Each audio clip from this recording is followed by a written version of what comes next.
Halloween. Oregon State dresses up in their black and orange as the Beavers continue their march to a potential Pac-10 championship.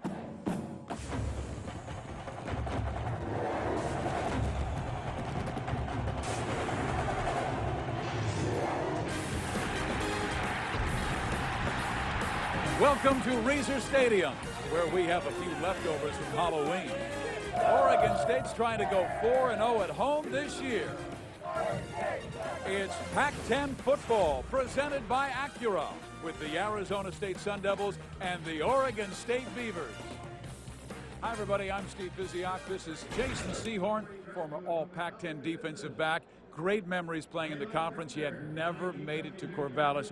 You come here with Oregon State, pretty good team. I tell you, watching pregame, I feel as though I've definitely missed out on an experience here up in Corvallis. And Oregon State's pretty good because they've got a great true freshman running back, Jack Rogers, out of the state of Texas. This guy's explosive with great vision. Two combinations of running back has to have. A little bit of Barry Sanders all packed in that 5'7" frame. And the most difficult thing, I think, is for the defensive guys, locating him when he breaks the line of scrimmage and then tackling him because he's so compact. You don't know if he wants to run through you or around you. He has run for 812 yards this year, almost averaging 5 yards per carry. Meantime, Arizona State, they'd like to pull the upset. If they are to pull the upset, they have to get a great game from the quarterback, Rudy Carpenter. He's got to have the time. You've got to find the receivers down the football field. You know the Oregon State Beavers are going to play 8 in the box, single high safety, man-to-man defense. There's going to be opportunities, but he has to have the time. Sure, we know he can roll out and he can throw well on the run, but you can't make your living rolling on the edge of the defense, trying to make plays downfield. Carpenter, great year last year, 25 touchdowns, but playing with a lot of seniors this year, freshmen and sophomores. You can see that the playmakers aren't there. The completion percentage is fine, it's just the playmaking ability isn't the same. Carpenter has to be the man. Arizona State does not want to lose. They have not lost 6 in a row since 1929. ASU hopes to avoid that tonight, but we'll have to break up the Rogers neighborhood tonight in Corvallis. When we come back, we'll send you to our College Football Saturday studio in Los Angeles.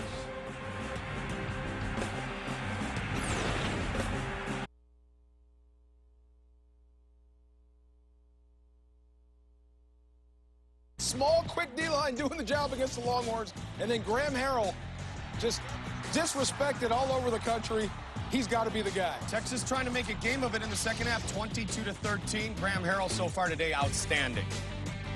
Number 5, USC. You saw that earlier right here, hosting Washington, up 7-0. Mark Sanchez, Patrick Turner. The pump fake was excellent. Patrick Turner just keeps running.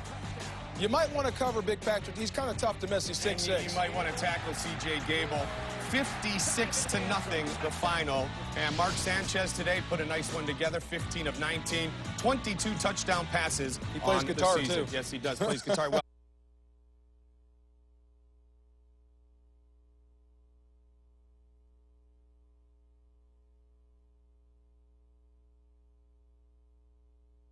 Out right now, instantly and online at freecreditreport.com.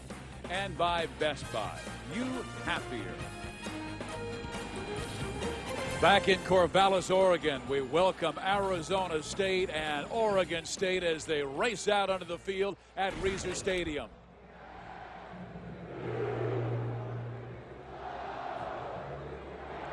The Beavers are 4-3 this year, but unbeaten at home and averaging 46 points per game at this stadium.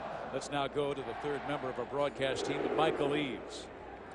Well, Steve, in the city the size of Corvallis, about 60,000, celebrity sightings aren't all that common. But if there's ever been a rock star to walk the campus here in Corvallis, it has to be former Beavers head coach Dennis Erickson. After the tremendous success he'd had with the Oregon State program led to a lot of the improved facilities that we'll see tonight, there are those who say that the new and improved Reser Stadium is the house that Erickson built.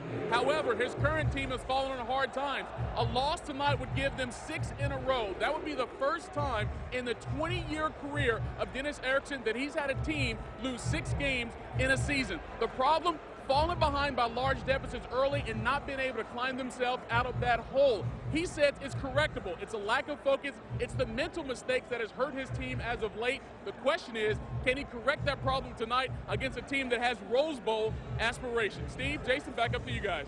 Thank you very much, Michael. And Dennis Erickson was replaced by Mike Riley, who has taken the Beavers to 4 bowl games and won all 4. Riley's 51-41 in Corvallis. And it's really a mighty important game tonight for Oregon State. 3 teams with only 1 loss in the Pac-10. As Cal beat Oregon today, that was a big one down in the Bay Area in a downpour. But the Beavers have the edge with a win over conference powerhouse USC. That game was back in September. USC right now is absolutely hammering the Washington Huskies. And Oregon State wins the toss. They elect to defer. Oregon State defends the south goal.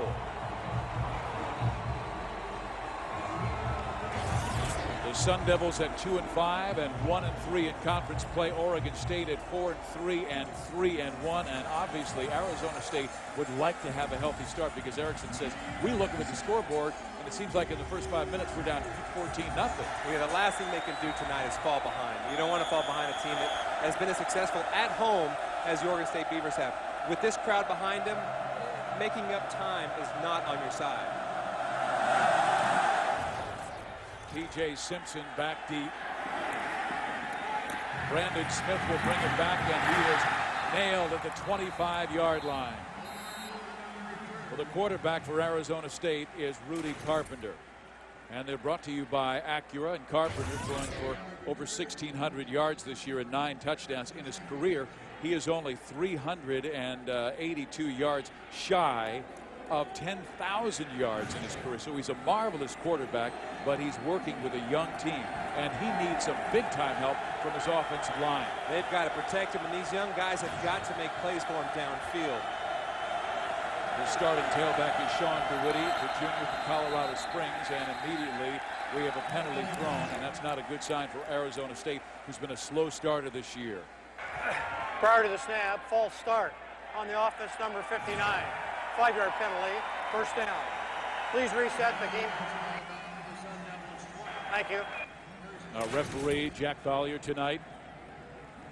Yeah, we talk about starting fast and getting on the right track. That's definitely not the way you want to start a football game with a false start. So it'll be first down and 15 yards to go. They'll go with 3 wide receivers, including Michael Jones, who has a sore back. He's at the bottom of your screen. And Carpenter to throw. And it's complete to Kerry Taylor, the slot back. And it is a gain of about 7 yards. It'll be second down and 8. And here's a look at that Arizona State offensive line. Altieri's very, very good, but most of them are young. And then you've got the backs. McGahee has not been healthy, neither has Michael Jones. But Sean DeWitty is the power back, 6'2", 227, a junior out of Colorado Springs. He's in there because of injuries to senior Keegan Herring and junior Dimitri Nance. Carpenter hands off, and the big back, DeWitty, gets past the 30-yard line, still needs 3 for a first down. Defensively, there's the line. Pye has a big load in that middle. Slade Norris 5 sacks this year. The linebackers are paced by Keaton Christic, 42 tackles. And then you have the defense. Afalava is a wonderful hitter, and Greg Laybourne leads the Pac-10 in tackles with 62. These right here are the types of moments that Arizona State has to take advantage of. They got a short third down makeable situation. You've got to convert. The last thing you want to do is just go 3 and out. And a bad snap. Carpenter covers. Down he goes to the 15-yard line. Not a good start for Arizona State. Definitely not the way you want your first drive to go on the road. You got to. It's just a lack of concentration. You know, when you can't get the snap from the center to the quarterback, there's nothing more there than just pure concentration. So Carpenter covers it, but now it's 4th down, and they're punting it to the very dangerous Sammy Strawder. And he's standing at midfield, so OSU looks to get very good field position on their first drive. Strawder fell down, gets up, picks the ball up, and reverses his field. He's got the left sideline. And Strawder out of bounds near the 30-yard line. I'll tell you what, if you're Oregon State right now, it can't start any better than this. You come in, you got a low line drive. Strawder slips and falls, still is able to get up, catch the ball, reverse field, knew the return was to the left, makes a nice return, great blocking downfield, sets his offense up at the 30-yard line going in. There's Sammy Stroughter. He's the senior from Sacramento, California. And Mark Banker, the defensive coordinator who you just saw for Oregon State, had to be proud with the way his defense. And there is Lyle Moivao. He's a 5'11" junior from Torrance, California, out of El Camino Junior College. Great football savvy. And they'll start with the shotgun with Jacquizz Rodgers off to the left side. And Moivao going deep, going for the home run early. Incomplete in the corner, 2nd and 10. The Oregon State lineup. Their offensive line, Levitri, 3rd-year starter. He's an Outland and Lombardi candidate. And the backs and receivers, Shane Morales with 36 catches, Stroughter with 38, and James Rodgers, so dangerous, 28 catches. And he's also run for 241 yards out of that fly sweep formation. Something that keeps the D coordinators up late at night. Let's see if Jacquizz gets the ball here on 2nd and 10. A fumble, but covered by Moivao. So it'll be 3rd and 15. Defensively, Arizona State very young on the front line. Dexter Davis is a junior, leading the team with 5 sacks. The linebackers, Woot and Mike Nixon, leads the team, 53 tackles this year. And the secondary, watch out for Troy Nolan. He's a good hitter and also has 2 interceptions this year. You get the sense that everybody understands what's at stake here. You know, with the concentration levels, 2 fumbled snaps and 2 offensive series, you just got a feeling that they're well aware of what they're playing for. 3rd down and 15. Arizona State just rushes forward. Moivao fires it to the right side, and it is complete near a 1st down. It looks like they'll be about a yard shy, and the catch is made by James Rodgers, the sophomore from Texas. Great throw and catch here. You know, the one thing he does is he sets up the defensive back perfectly, leans him into the inside because he knows he wants to get to the outside. Nice throw and catch. A little bit short. You've got the crowd behind you. You're at home. You're on the 21. What do you want to do the first drive? You want to kick a field goal? No, you want to go for it. Go for it on 4th and 1. Jacquizz only 5'7", 193, but very strong legs. And they give it to him, and he is knocked down, breaks away, gets the 1st down inside the 15-yard line. Exactly what we were talking about in the pregame. Such a difficult back to get your hands around. He's so small and compact, keeps his feet moving. You watch, he doesn't give up. He runs in. There's nothing there. They can't really wrap him. You think 2 people had him, bounces to the outside, finds the open holes, has the vision to know where he wants to get to. You and I were watching video of that USC game, and we could not believe his balance, his leg strength. He's like a pinball. You know, he gets bounced around, but he never falls down. He always seems to be able to keep his balance enough to where he can get back up, continue in the right direction, always moving north and south. And it looked like we will have a player, Rodney Cox, come out of the game, who is a safety. So Jarrell Holman, who's seen a lot of time this year, will move in there. But there is Rodgers now on 1st down from near the 10-yard line. Double tight end for Oregon State.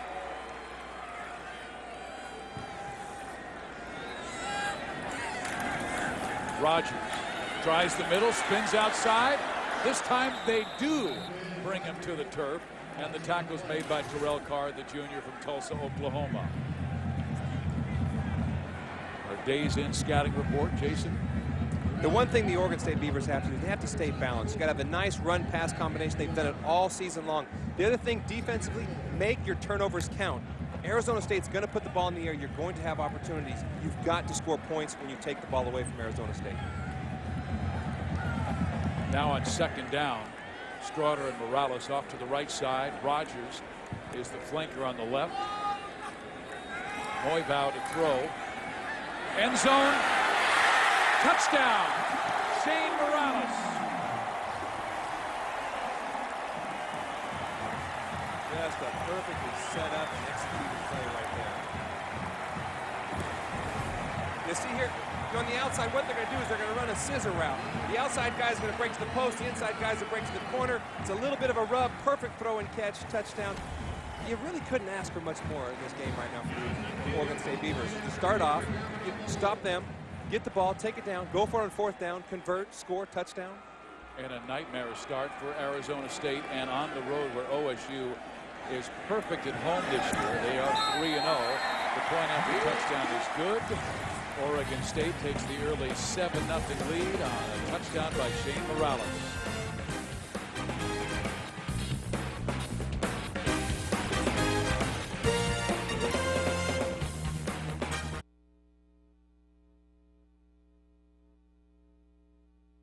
Zone. Put it right on the money. You know, and in this conference, you hear about Sanchez, you hear about Carpenter, but not too many people know about Lyle Moybaugh, and he has been very impressive all year long. Unfortunately, everybody talks about the numbers, the statistics, the sizes and heights and weights instead of the intangibles. Well, here comes Arizona State. And they get the football up to the 24-yard line. It's time for a game break with Mike Goldberg. Fizz, check it out. Number 7, Texas Tech. Number 1, Texas in Lubbock. Texas trying to come back 22-13, but Colt McCoy is intercepted by the senior, Daniel Charbonnet. That makes it 29-13. The Red Raiders are well on their way to becoming college football's new number 1 team. Colt McCoy just 9 of 20 so far in the game. And, Mike, I had Colt McCoy as my leading Heisman Trophy candidate going into that football game. He had been completing 81% of his passes, but Tech's going to move up ahead of him. Number 63 offense, 5-yard penalty, first down. What I find most amazing about that game isn't the fact that they're losing. It's the fact that the defense of Tech is playing that well. We all know offensively they can put up some points. Who knew they could play defense like that? That's impressive. I really thought Texas was going to win that football game, but this might be the biggest game in Texas Tech history. Meantime, Arizona State, they are struggling. A lot of penalties, big hole there, but then it closes very, very quickly, and the tackle is made by Keith Christic, the junior from Fountain Hills, California, and Bryant Cornell, middle linebacker. Arizona State just finds himself in one of those situations where it's just not working. You know, you come out there offensively, and another false start, another penalty to start the second drive. It's just one of those things where you start to wonder, when's it going to happen? You know, what comes first? You know, when do we have the execution? So many freshmen and sophomores and first-year players, and as my mom used to say, the only cure for 18 is 19, experience. Carpenter, he's the senior. He throws and completes the pass. They need to get to the 34-yard line for a first down. The Days In scouting report. Yeah, for the Arizona State Sun Devils, what they have to do is they've got to give their quarterback some time to make some plays. We know the receivers are young. He can make the plays if you give him time. The other thing they have to do, they have to find a way to run the football. You've got to keep this defense thinking that there's the threat of the run. Otherwise, they're going to pin their ears back, and they're coming after this quarterback all game long if they can't run the football somewhat successfully. Carpenter breaks the huddle. He's already graduated. This is his 4th year starting, so he has great football experience and great leadership. Remember, last year, he led Oregon's Arizona State from a 19-0 deficit to beat the Beavers and gets the first down over the middle to his wideout, Kerry Taylor. What we've seen here these last 2 passes, seems like they're trying to find that rhythm, trying to find that comfort level. Allow him to make some easy completions. Nothing vertical, just the 5-yard, you know, here, 7-yard here, get us a first down, get some momentum going. You don't want to fall behind 14-0. And that has been the case because Oregon State has outscored their opponents mightily in the first quarter. As a matter of fact, they've outscored their opponents the last 13 home games 132-17 in the first quarter. Up 7-0 here. Up the middle, not much there. Again, a rugged time by the offensive line. They had to replace 5 of 6 offensive line starters last year, and it always starts up the middle. You've got to have the meat of your football team in your offensive line and your defensive line. And right now, what you're seeing here is Oregon State knows that Arizona State can't run the football. So they're going to load up and force them to throw it against the single coverage on the outside. Until they do that successfully, they're just going to keep hammering them. They've got to be able to spread this team out. They've got to do some things to slow the Oregon State defense from crowding to the line of scrimmage. 2nd and 10. DeWitty cuts back, only gains 2. And Erickson determined to get that running game going because wherever he's been, Washington State, here at Oregon State, at Miami, winning national championships, he's always had a great running game. You just get the sense in watching this Oregon State defense right now that they know that Arizona's going to try and run the football. They want to establish something. They want to take some heat off their quarterback. They're not going to let it happen. They're going to say, hey, listen, beat us another way right now. And Arizona State's got to be able to do that. There's Mark Banker, Oregon State's defensive coordinator. He's done a marvelous job this year. The team 3-1 in conference play. Defense had a terrific game in their upset win against USC. Carpenter on 3rd down. Completes the pass at midfield for a first down. He stepped up and fired a strike to Kerry Taylor. Given the time to complete a pass, we know that he can. Listen, the pocket's nice. He's got plenty of time. He knows where the first down marker is. Throws a nice strike right in there to the receiver. A little bit behind him. A little behind. Nice catch by the receiver. Making plays. We spoke in the early on that they were going to see a lot of single coverage. Got to be able to take advantage of those single coverage moments. So a first down at their own 49-yard line.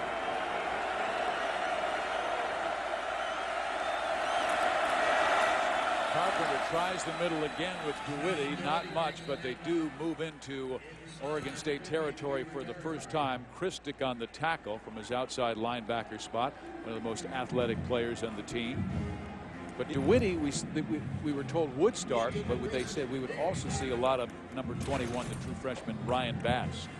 And you're seeing that. And I think what they're trying to do is they're trying to find a spark. They're just trying to find something that works for them. At this point in the season, you get into the kind of role that they're on, the wrong kind, you've got to find a spark. You've got to find something that you have success in on a regular basis. 2nd down and 8. DeWitty outside, gets a seam, and very close to another first down. Sean DeWitty tries the left side. So Sean DeWitty with his best game of the day. The first down marker is brought to you by Overstock.com. Your entire order ships for just $2.95 at Overstock.com. Overstock.com, at home with the O. You know, another nice thing about that last play was they saw they weren't having a lot of success up the middle of the football field. Take it to the edge. Try to get around the corner. See if the speed of your running back can get you some yards around the defensive ends. Do you keep it on the ground on 3rd and 1? You know what? With this football team, yes, I would. All right. Give them confidence. They do, and it's DeWitty up the middle. Very close to the first down. And the reason I think you do that is, as a team, you've got to find your mojo. You've got to find something that you can do successfully, and it can't just be throwing the football all game long. You've got to be able to run the football, especially on 3rd and short situations. If you can't convert on 3rd and short situations, you're not going to win many football games. Well, they're going to go for it on 4th down. They may not want to try the middle because Paya and Booth really stacked it up, the tackles for Oregon State that last time. They'll go with a double tight end and pinch everybody in and go at the sneak. And Carpenter, I'm not sure. The mark is going to be awfully important here. It's either first down for Arizona State or first down for Oregon State going the other way. They are bound and determined to try the middle of the football field. They want to have some success between the tackles, and so far, it's been a bit questionable. Well, they're going to bring the change on, and I think Erickson trying to give his offensive line some confidence. Well, the other thing it does when you run the football this much, it does shorten the game. It keeps your defense on the sideline, allows them to catch a breather, regroup. There are some positives to this. Stretching it, and they get it. Oregon State scored first off Dennis Erickson on a touchdown pass from Lyle Moivau to Shane Morales. Well, I really like Rudy Carpenter. He has not quit. He's been a fine leader. And Mark Banker, who's the defensive coordinator for Oregon State, gave him a great compliment. He said he's a combination of courageous and nuts. And I think you've got to have that as a quarterback. You've got to have plenty of the nuts. Well, he's got a first down at the 41. Play action. He has his man for a first down at the 26-yard line. Keenan Lewis on the tackle, and the catch made by Michael Jones, who is a question mark because of a sore back coming into tonight's ball game. I think some of the questions are being answered with his back right about now. The other thing, you see nice play action, frees the linebackers and the safety, and they seem to have this nice out route, this combination working on the outside. They've got to do that a little bit more. They've got to soften this defense up. Take the blinders off the defensive linemen and make them do more than just rush the passer and try to stop the run up in the middle. And we see how good Carpenter is with protection. Now he'll run the middle. And this is Keegan Herring rushing the football for the first time, and he powers his way for about 3. Victor Strong Butler makes the tackle. I admire their effort. They are going to make this work.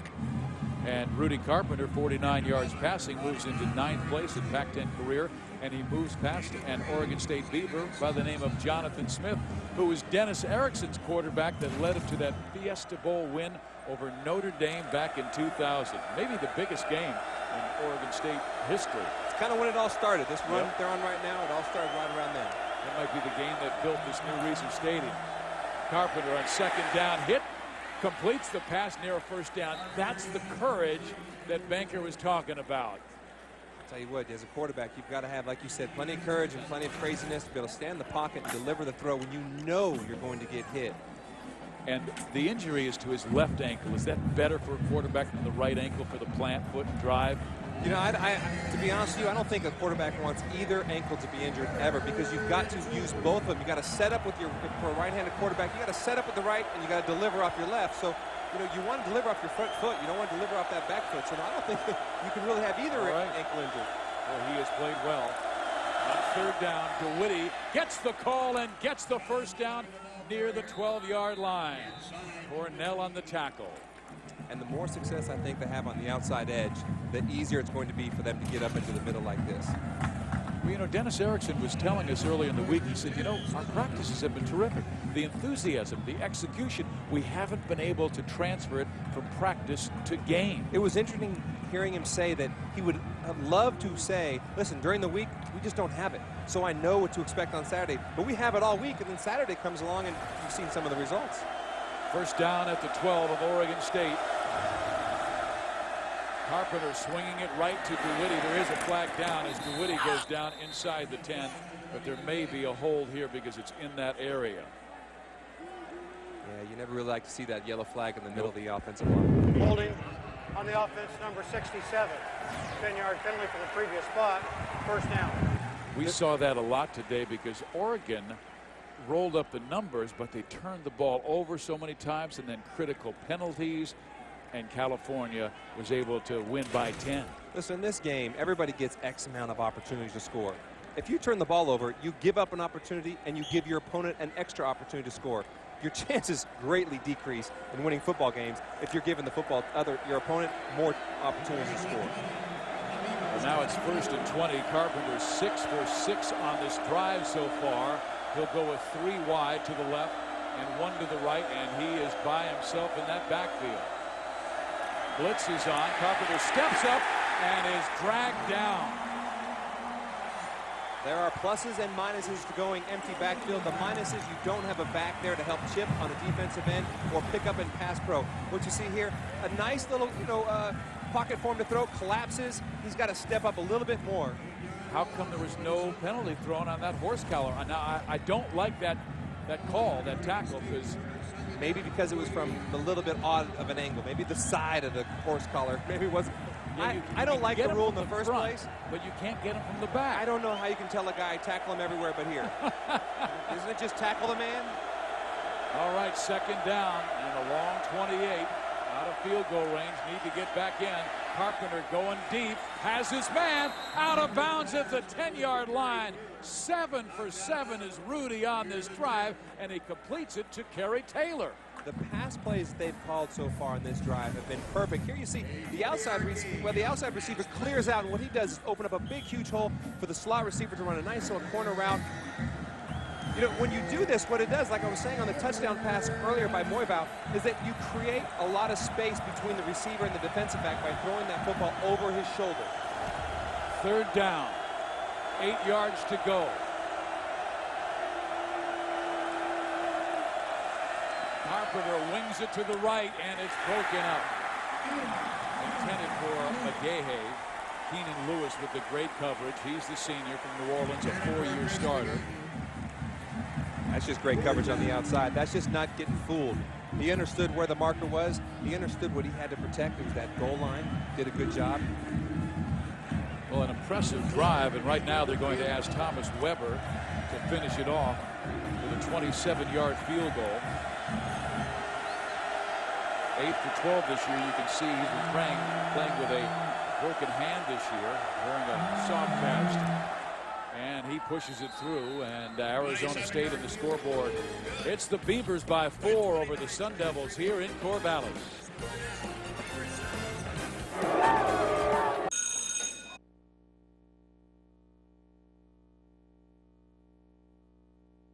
Man, Weber will try and kick it away from him. Oregon State with plenty of speed. Mike Riley does a great job finding those diamonds in the rough. As he says, he likes to get them at 2 and 3 stars and turn them into 5 stars. Exactly. And most of the recruits they have are the 2, 3-star guys that really work their tails off. On the return, Oregon State is down to the 23-yard line. It's time for a game break with Mike Goldberg. Well, Fizz, number 4 Oklahoma trying to keep pace with those top teams in the BCS, and they are putting one on Nebraska. A big night for Sam Bradford, a big night for DeMarco Murray. 3rd touchdown for Murray. Bradford has been simply outstanding. It's 62-21 in the 4th quarter. Sam Bradford over 300 yards, 5 touchdowns. Most points ever by OU against Nebraska. Fizz. Thank you very much, Mike. And when you consider Sam Bradford, the kind of year he had that one loss to Texas, but does that take him out of the Heisman race? Absolutely not. One game should not ruin your entire, Heisman. Here goes Mr. Rogers past the 30-yard line. I tell you, Tim Tebow stepped up in the Heisman race. He ran for 3 touchdowns today and scored 2 in beating number 8 Georgia. Once again, why one game shouldn't take you out of the race. We saw that they had the earlier loss. It hasn't played nearly as well as he did last year. But all it takes is a game or 2 in October, November to turn it right back on. Tebow threw for 2 and ran for 3 here in Corvallis. Oregon State, the home team, leads by 4, 7-3.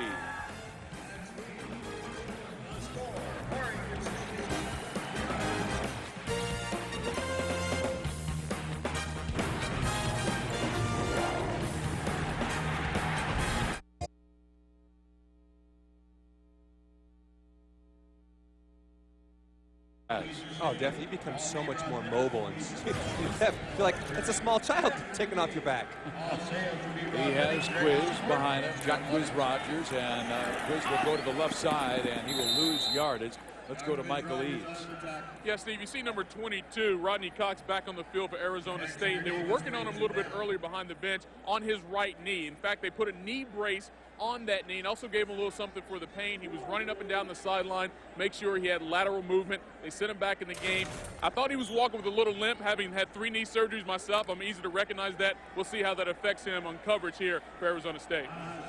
All right, Michael, thank you very much, because they do have experience in the defensive secondary.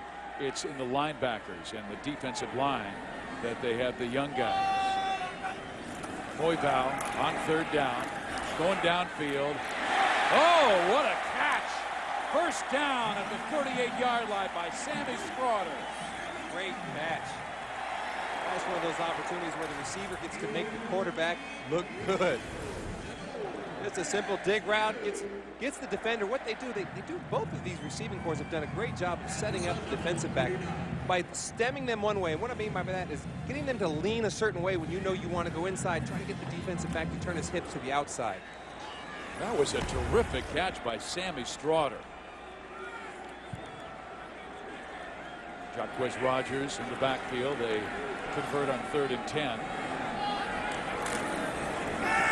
Swing it out to the right side, Shane Morales, and he is out of bounds. He scored the touchdown earlier in the game. That's Daryl Catchings, who made the reception, the sophomore from Escondido, California, and Gaethel on the tackle. It's funny, you see a lot more offenses doing that. And what they see is that's a first down play. To them, that's a running play. They gain almost 4 yards on. So it's really a win-win situation for them. It could break, but other than that, they're going to get 2 or 3 yards. It's the same as running the football. Second and 7.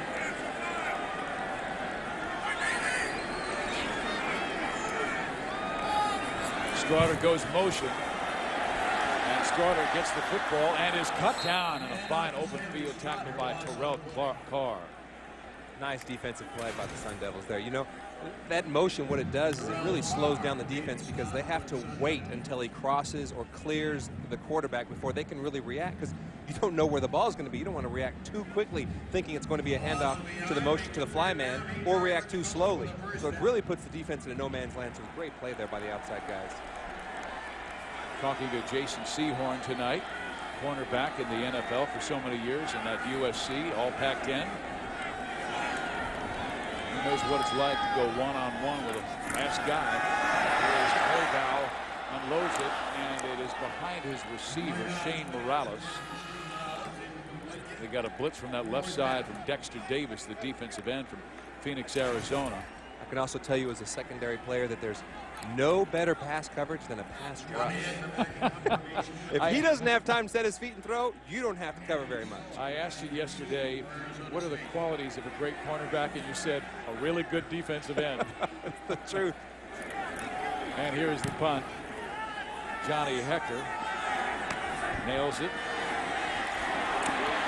And with the football is Nate Kimbrough, and Kimbrough with a good return out past the 40-yard line to the 43. So Kimbrough gets congratulations from his teammates.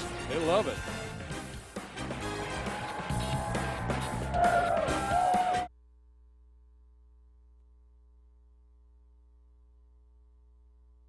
We've all come to know and love. Exactly. And Rudy Carpenter facing a 3rd down and 5. The crowd picks up here at Razor Stadium. Carpenter, a solid first half. Blitz is on. Carpenter looking deep, going deep. Incomplete. He had his man. Taylor, who's been his big play artist early in this ball game, hit him in the numbers and can't hold on. Goes back to taking advantage of opportunities. When you've got the opportunity to put somebody away and stick a dagger to him, you've got to make these catches. This is the same pattern they've been running all day long. They've been taking the receiver to the outside. And you can't ask for more of Rudy Carpenter than to sit in the pocket, take the abuse, throw a strike. You can see him going, laying on his back. I did my job. Just catch the football. Here's Weber. It is up and good, and he pulls Arizona State to within 1. A nice start for the Sun Devils. Oregon State expected to win, leads by a 7-6 score here in the second quarter.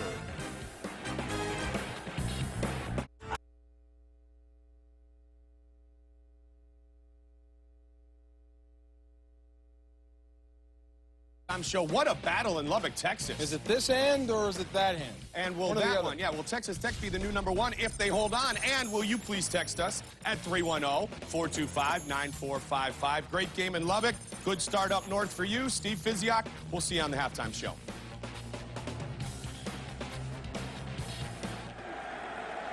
Thank you very much, Mike. And what a comeback by Texas. They were way down. Colt McCoy, we were talking about the Heisman race.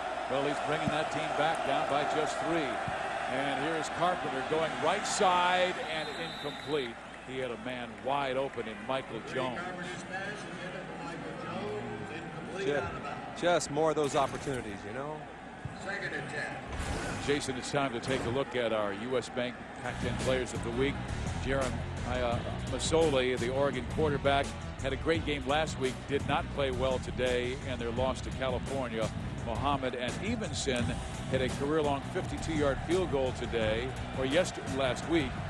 But again, Oregon beat by California. What a difference a week makes. You got that right. And there's a big hole, and DeWitty hammers his way forward, and is very close to a first down. I believe he gets it out near the 38-yard line. And it looks like the Sun Devils have figured something out in the middle. The last 2 drives, they've been able to have some success between the tackles. You've got to give them credit for sticking with it, because those first 2 drives didn't look pretty in the middle of the football field. And DeWitty, who came in with only 78 yards rushing, already has 37 in this game. Nance, who is not playing because of a broken hand, and Keegan Herring out because of a hamstring problem. Moivau is back here warming up on the sideline for Oregon State. He did not play the last series because of a right shoulder problem. And flags go down. Stopping the play. Prior to the snap, false start. Number 88 on the offense. 5-yard penalty, first down. And that is their tight end, Andrew Pettis. You know, you talk about DeWitty, and sometimes the only thing you need is an opportunity. You just need the chance to be the guy, see what you can do, and right now he's getting his chance and seeing what he can do. Sometimes you're buried so far in a depth chart, it's not about talent or not, it's just you haven't had the opportunity to make plays. He's getting his opportunity tonight. And we expected to see a lot of Ryan Bass, who's the true freshman at Corona Centennial High School. He had 56 yards rushing on 10 carries last week in a loss against Oregon. Carpenter go back to DeWitty, and DeWitty moves forward. About 3-yard gain. It'll be second down and 12. Well, they've had some success moving the football so far. As far as punching in the end zone, they've yet to do that, but at least they've shown they're not afraid. They can move the football up and down. They're not quite as anemic as they've been. Well, a big second and 12 here. And they'll send McGahee out to the right side. Taylor will be in the slot, and Jones, who is a heck of a receiver, off to the left in single coverage. Rudy's going to the right, and it's incomplete, intended for Kerry Taylor, his wide receiver, who's now dropped 2 balls. The first down marker is brought to you by Overstock.com. Overstock.com. Prices are so low you can afford to buy something for your friends too. Overstock.com. At home with the O. Right now, Rudy Carpenter wants to be at home with the O as in offense. Third down and 12 yards to go. One of those nice unfriendly 3rd and 12s. Right now they're showing a 4-man rush. Let's see if they blitz late. Looks like they're going to come from the inside. No, they just rushed 4. Carpenter will not escape Eaton Christic, the linebacker from Fountain Hills, California, out of St. Mary's High School, and it's 4th down, and Arizona State must punt it away. It's just, what that is that's just great downfield coverage. And you know what? Nice containment on the outside. Keaton Christic knew he had containment. He has to get out there and ensure that Rudy doesn't take it upfield, get the first down with his feet. But you got to give the credit to the defensive backs for holding the receivers in check. So on comes Thomas Weber, be punting to Sammy Strawder. Wants to hang it up there and make sure Strawder can return it. He has 3 punt returns for touchdowns in his career. And they'll down the football at the 28-yard line. College Football Saturday is brought to you by Verizon Wireless. By Days Inn, the best value under the sun. And the first down marker is brought to you by Overstock.com. Save time and fuel by shopping comfortably at home with Overstock.com. At home with the O. Steve Fiziak, Jason Sehorn, Michael Eaves with you, and Corvallis, Oregon. Yes, the Beavers are looking towards the Rose Bowl, but they've got to win out because USC looking mighty strong. Canfield stays in at quarterback, even though Moivau was warming up along the sideline. Canfield gives it up to Jacques Rogers. He escapes to the outside for about 7. And then he is brought down by that Arizona State defense. Let's go to Michael Eaves. Yeah, Fizz, as you said, Moivau was warming up behind the Beaver bench. He was talking to the trainer, and he said to him, I still feel it. So whatever pain he has in that shoulder, he's still feeling it. The trainer also said he can't throw every ball. So if he can't throw every ball, the likelihood of him coming back into the game right now is, you would think, very slim. He did not rule him out completely, but he's still suffering a lot of pain, and he's even taking his helmet off. And that's why Mike Riley is confident about Sean Canfield, who's made 9 career starts in his past. And he also has that talented running back, Rogers, and Rogers pulls forward for the first down. This guy, unusual, because how do you have vision in a tight space when you're surrounded by these big, ugly defensive linemen, and he somehow snakes for 3 when there's nothing there? It's like you're amongst trees and you're trying to find the path to get out of the trees, and he just seems to find the path every single time. And I'll tell you what, Rogers instills a whole lot more confidence in Mike Riley right now, having Canfield in the backfield. Jacquez goes to the sideline now, and they're looking at his right bicep. So they'll bring in his backup Ryan McCants, who is a power back along the lines of a Steven Jackson. There is a flag down, but this guy has plenty of skills. He's averaging 4.5 yards per carry. It seems like there's no lack of talent in the running back position. This team's got all kinds of people who can run the football. Whether it Holding be on the offense, number 19. Penalty is 10 yards from the spot of the foul. Jacquez will come back in the ball game, but as a defender, and Jason, you were a cornerback, would you have preferred to cover a small, quick receiver or a big, tall guy? Oh, give me a big, tall guy any day. You want a big guy that you can get your hands on, be physical with at the line of scrimmage, not allow him space to run. The smaller guys are so quick, their stop and start speed. If they're a second or a tenth of a second faster than you, then they're 2 seconds when they make their break. It's just, give me the big guy, let somebody else take care of the little guys. Might be why Steve Smith is so dangerous for Carolina. Small guy, tough to cover. Canfield dumps it off to Jacquez, and he'll go down that left sideline, and then covered nicely by backup middle linebacker Shelley Lyons, a true freshman. A nice play there. That's the first screen we've seen, and we know that Oregon State likes to run screens. There's nothing better than slowing down a pass rush than a nice screen play. All of a sudden the D lineman, oh, we've got to concentrate on one more thing here. Canfield doing a nice job moving the club. He has a 2nd and 10 after that penalty, and then he got a few back on the play by Rogers.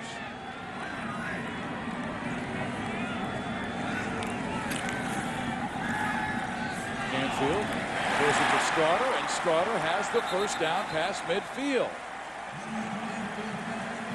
The other smart thing they're doing is they're throwing to the sticks. They're not asking Canfield to throw it. He had the one vertical pass, but they're not asking him to do too much. You want this guy to get his confidence, get his feet underneath him. He's coming in as the backup quarterback. You know he didn't take all the reps this week as the starting quarterback. You want him to find that rhythm to the game before you start asking him to run the entire offense. Yeah, he was the starter last year and then injured his left shoulder in that loss to USC, and that's when Moivau took over and really handled the reins the rest of the way. Led Oregon State to a 9-4 record, and they beat Maryland in the Emerald Bowl 21-14. Canfield with plenty of time going deep. It's Strawder, but incomplete. And the crowd wants a pass interference, but I thought the defender had great coverage on Sammy, and it's Omar Bolden, who's a sophomore talent out of Ontario, California. Jason, is this interference? You know, as a defensive back, the one thing I will say is when the DB's running and he's looking back at the ball, you can never call a pass interference if he's got his eyes back to the quarterback. But when he's looking at the wide receiver and he has no concept or idea where the ball is, you know, you kind of wonder. But right there, he just fell down. There's nothing happened there other than Strawder fell down. But with the elbow to the face. Well, you know, there wasn't a lot of contact. You got to let him play some. The quiz wrapped up, no gain. And that sounds like a guy who, it seems like every rule change favors the offense. Absolutely. Nobody wants to see, well, I should say, the powers that be don't Baltimore Ravens and Tennessee Titans playing for anything meaningful because it's going to be an ugly slugfest. Yep. They want to see points on the scoreboard. Right now it's 7-6. Oregon State had a score from Moivau to Shane Morales and 2 field goals for Thomas Weber of Arizona State. How about this setup offensively? That's called spread. Almost looks like arena football. Canfield wrapped up. They brought the linebacker, and he got to him quickly. It's the same scenario we saw when Arizona State tried that when they went no backs. When you're too far spread out, don't have anybody to pass protect. If you're allowing everybody to get into the routes, the other thing you've got to do is you've got to block some people. But if you're allowing everybody to get into their routes, okay, you have to get rid of the ball now. You don't have time to sit back there in the pocket because they're bringing more than you can pick up. And that's Luis Vasquez who got to him first, and then Lawrence Guy got to him second. So Arizona State's defense, which gave up a lot of 54 points in their last game, a loss to Oregon. Let's go to Michael Eaves. All right, Steve, thanks a lot. A lot of excitement, obviously, this year with the Beaver football team. Hoping to bring some of that excitement to the basketball court because they've got a new head coach, new men's basketball coach, Craig Robinson. Craig, can you bring some of this excitement to the basketball court this season? Well, we sure hope so, Mike, and I think it's going to be a little bit easier to do because we're going to bring a different kind of brand of basketball. I think people are going to be excited about the way we play, how hard we play. So we're looking to get this same kind of environment on the basketball court. Fans here obviously know how much the team struggled last season. What do you think is going to be your biggest obstacle in getting this team back to a winning tradition? It is breaking that culture of losing, and we're starting that now by the way we're going about our business at practice. Right. And that's the start. We're trying to get better every day, and if we keep doing that, the wins will come. Well, of course, Tuesday is going to be a big day for the country, but an even bigger day for Craig Robinson and his family. It's not every day that your brother-in-law could become president of the United States. And for you personally, Craig, I don't know many other college football coaches, college basketball coaches that have had the opportunity to speak at a major party national convention as you did. Yeah, it was really exciting. It was an opportunity of a lifetime. I say all the time, I'm honored and humbled to be a part of this process. And we just have our fingers crossed for Tuesday. We still feel like the underdogs. Well, good luck next week for you and your family and also the rest of the season. Thanks a lot, Mike. All right, Craig Robinson trying to bring that winning tradition back to the Beavers basketball team, Steve. Well, I'm sure Craig did not like this. Arizona State's Nate Kimbrough bringing it all the way back on the punt return to the 22-yard line. A 58-yard return by Nate Kimbrough. And now Arizona State has a chance to take the lead. This is where Oregon State needs their crowd to get involved. Yeah. These 45,000 have to start pepping up a little bit. Carpenter has been strong. He'll run. Now he'll throw. Incomplete. I thought he had plenty of room to run, but thought he had McGahey in the corner. The return is really set up just by pure ability. I mean, this is nothing more than just him making the moves and getting open and putting the jukes on people. And a little turf monster there kind of slowed him up a little bit. But other than that was just Nate Kimbrough making moves. That was just him being the athlete and getting himself and his team in some great field position. And they put him to the 22, where it's now 2nd and 10. Carpenter shotgun. 2 wide right, 2 wide left, and this has hurt them. They've had very good opportunities, good field position, then they've knocked themselves out. The last time they had a chance to get a field goal. Number 74 on the offense. 5-yard penalty, 2nd down. As Coach Erickson had said earlier. And DirecTV, Jason, coming up at halftime, brought to you by DirecTV. Mike Goldberg and DeMarco Farr will go around the college football scene to find out who upset who. And text time 310-425-9455. You know, Coach Erickson had said it. I'm sure they don't have these issues in practice all week long that they're having here, you know? They just seem to show up on game day. Concentration. 2nd and 15. Blitz is on. Carpenter has to scramble. And he is hit. And the ball is loose, and Oregon State has it. Are they giving it back to Arizona State? Boy, there are 4 black jerseys and 1 white. That ball. And somehow coming up with the football was Sean Laval. That's just determination. There was far more black jerseys surrounding that football. It's a little pocket awareness. Got to know when they're coming from behind you. But the other thing is, for Rudy Carpenter, we know we can run. When the pocket collapses like that, he's just got to take off. He's just got to make it with his feet. Victor Strong Butler was the guy who knocked the ball loose from Rudy. Now he faces a 3rd down and 14. Crowd really picking up here at Reser Stadium, and there's a timeout in the field. Their 3rd and final timeout this half.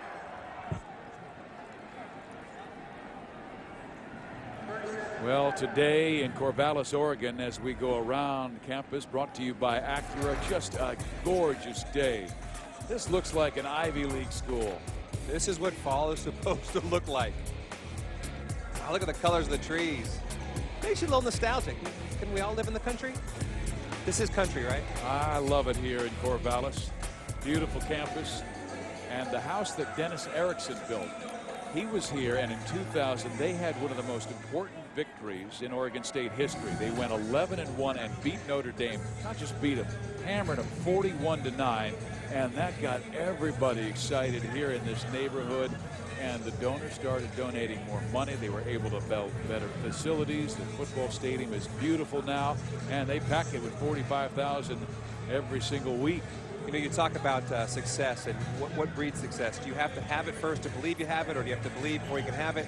And I think for the Oregon State community, you've got to play first. You've got to do something on the football field, have the success there to get the motivation of the fans and everybody else to jump on board and support you. And they've done that. From that 2000 year on, they've had that fan support and that community support for the football team. It started first with Mike Riley, then Erickson took over and led him to that bowl victory. Now 3rd and 14, Erickson against Riley. Carpenter looking downfield, throws it away. They'll go for the field goal. See, now he's making smart decisions. Now he's realizing, taking a few too many hits, scrambling out of the pocket, throw it away, let your team line up, attempt a field goal, take the lead. And there is Keenan Lewis. He was locked up with the wide receiver, and he just collapsed on the field. And right now holding his right foot, and he immediately took off his cleats. You get the impression he knows exactly what's wrong if he's taking off his shoe. Yeah. And they do have a good backup in Tim Clark. He's made 6 career starts. So right now, Lewis is limping over to the Oregon State sideline. Just 39 seconds remaining in the first half, and now Arizona State will set up and try and take the lead into intermission. And after watching their first 2 drives and Oregon State's first drive of the game, I wouldn't really think this would be possible. But give them credit, they've stuck to their game plan of what they wanted to do. They wanted to run between the tackles and try and take advantage of the single coverage on the outside, and they've done a pretty good job of moving between the 20s. From 44 yards out, Weber's longest this year from 49. Right hash mark. Line drive kick is no good. So with 34 seconds remaining here at Reser Stadium, the Beavers still have the 1-point lead at 7-6. More of a defensive battle than we expected. Well, you know, I'd like to say that, except for the fact that we've watched Arizona State move the football up and down, but just between the 20s. They get into the red zone, and suddenly they don't have, I don't know whether it's the ability or the plays or the drop passes, but they're not scoring the touchdowns. They're having to settle for field goal attempts. And in a football game, at the end of the day, you'd much rather have more attempts at touchdowns than field goals. Do you think Arizona State has not shown an ability to run in the red zone? So Oregon State's thinking pass a lot? You know, what's funny is they've seemed to run the ball well, and then they get to the red zone and get pass happy. So I'm not sure what the scenario was, other than that their red zone calls for more passes. Meantime, Jacquizz Rodgers with 53 yards rushing in the first half, well below his average. He's leading the conference in rushing with 812 yards coming in. So give him 53 more on 11 carries.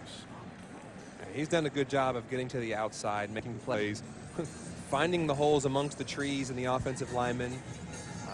I caution, maybe they haven't given him the ball quite enough. So maybe you've got a guy like that who's a workhorse, give him the ball. And next week's College Football Saturday, presented by Acura, returns with another Pac-10 showdown as the Stanford Cardinal look to upset the 24th-ranked Oregon Ducks. Coverage begins next Saturday at 3:30 Eastern, 12:30 Pacific, and high definition. And I have a feeling Mike Bellotti will have them fired up, because Oregon, they look like the second-best team in the conference. And then laid an egg today in the rain in the Bay Area. Which is kind of odd, because one would think that Oregon would be used to the rain, and they would have felt right at home in that scenario. Being in those conditions, if you didn't know, but you go, oh, this is they're in Oregon. They're up in Eugene. I don't know how many passes we saw skip off receivers' hands. Receivers, defensive backs. Greased pigskin. Hanfield remains the quarterback, and he's going to throw left side, and it is complete to James Rodgers, but short of a first down. That might be the final play of halftime. Hanfield wants to go for it, but Mike Riley said, no, let's just come off the field and go to the break. Well, they stopped the clock with 18 seconds left, so they do want to. That was a little surprising. I mean, they ran the draw on first down, and then all of a sudden, the off-tackle play, and then they come back with a throw to the outside. Risky play. Our new touch of gray for Just for Men, for the generation that swore it would never get old. This is the game that USC was #1 in the nation, and Oregon State pulled the upset Jaquiz Rogers was named the National Player of the Week for that game with a tremendous contest. And they came out of Reser Stadium and just poured it on. Oregon State beat number 3 USC in 2006, beat number 2 Cal in 2007, and number 1 USC back in September this year. So newfound success here in Corvallis. And look what they did from 72 to 98 since that time. First with Riley, then with Erickson, then back to Mike after he left to go to the NFL for a few years and came back home to the town he grew up in. He was an all-state quarterback at Corvallis High School. Canfield, his receiver Straughter, who gets the first down, but how much time left? Just 13 seconds.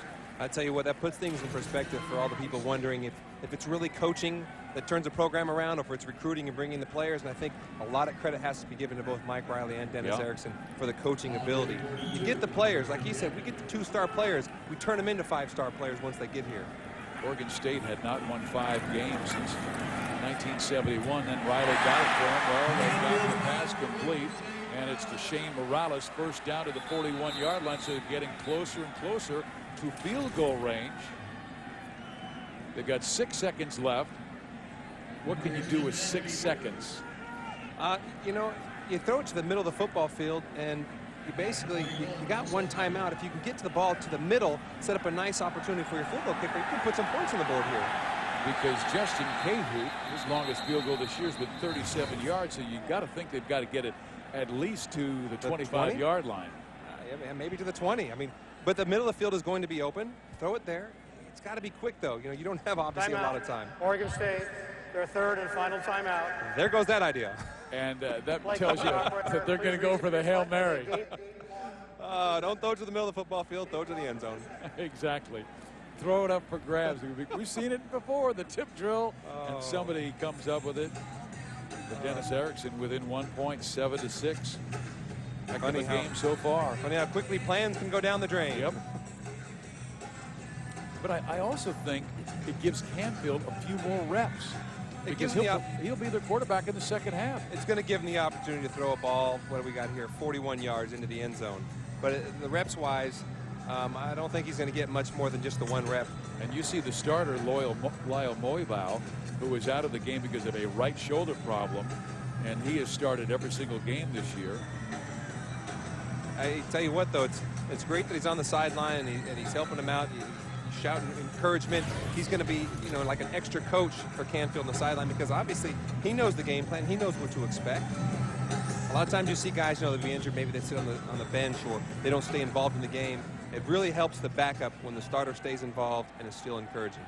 Just 2 seconds left in the first half. They've got 3 receivers to the left side. You've got to believe that's where they're going. They rush 4, and they go underneath. And James Rogers trying to stay in bounds, and finally he is tied up by 3 different Sun Devils, and that's the final play of the first half. And a heck of a defensive battle we have here the day after Halloween. Dennis Erickson's old stomping grounds. Jaquiz Rogers with 53 yards on 11 carries in the first half. You got to be impressed with Arizona State at this point in time to come on the road into this stadium, play as well as they've played, both offensively and defensively, when it didn't look very good in those first 2 drives for either one. Let's send you down to the field for the freecreditreport.com sideline report with Michael Eaves. All right, Steve, thanks a lot. Mike, your team got off to a great start. Short field, you go down and score. Since then, though, the offense not been able to get into the end zone. No, we haven't really had any continuity, no rhythm. They've hit us for some big losses during drives, and that's been a major factor for sure. What's the status of Moivau? Will he play in the second half? Don't know for sure. He's got his shoulders bothering him, and we don't know how bad it is, but he was not able to throw well enough to go play. All right, Mike, appreciate the time. Thank you. And again, if he cannot play, Canfield will continue to be the quarterback for the Oregon State Beavers. Right now, they lead at 7-6. Let's send it to the DirecTV halftime show in Los Angeles. Michael.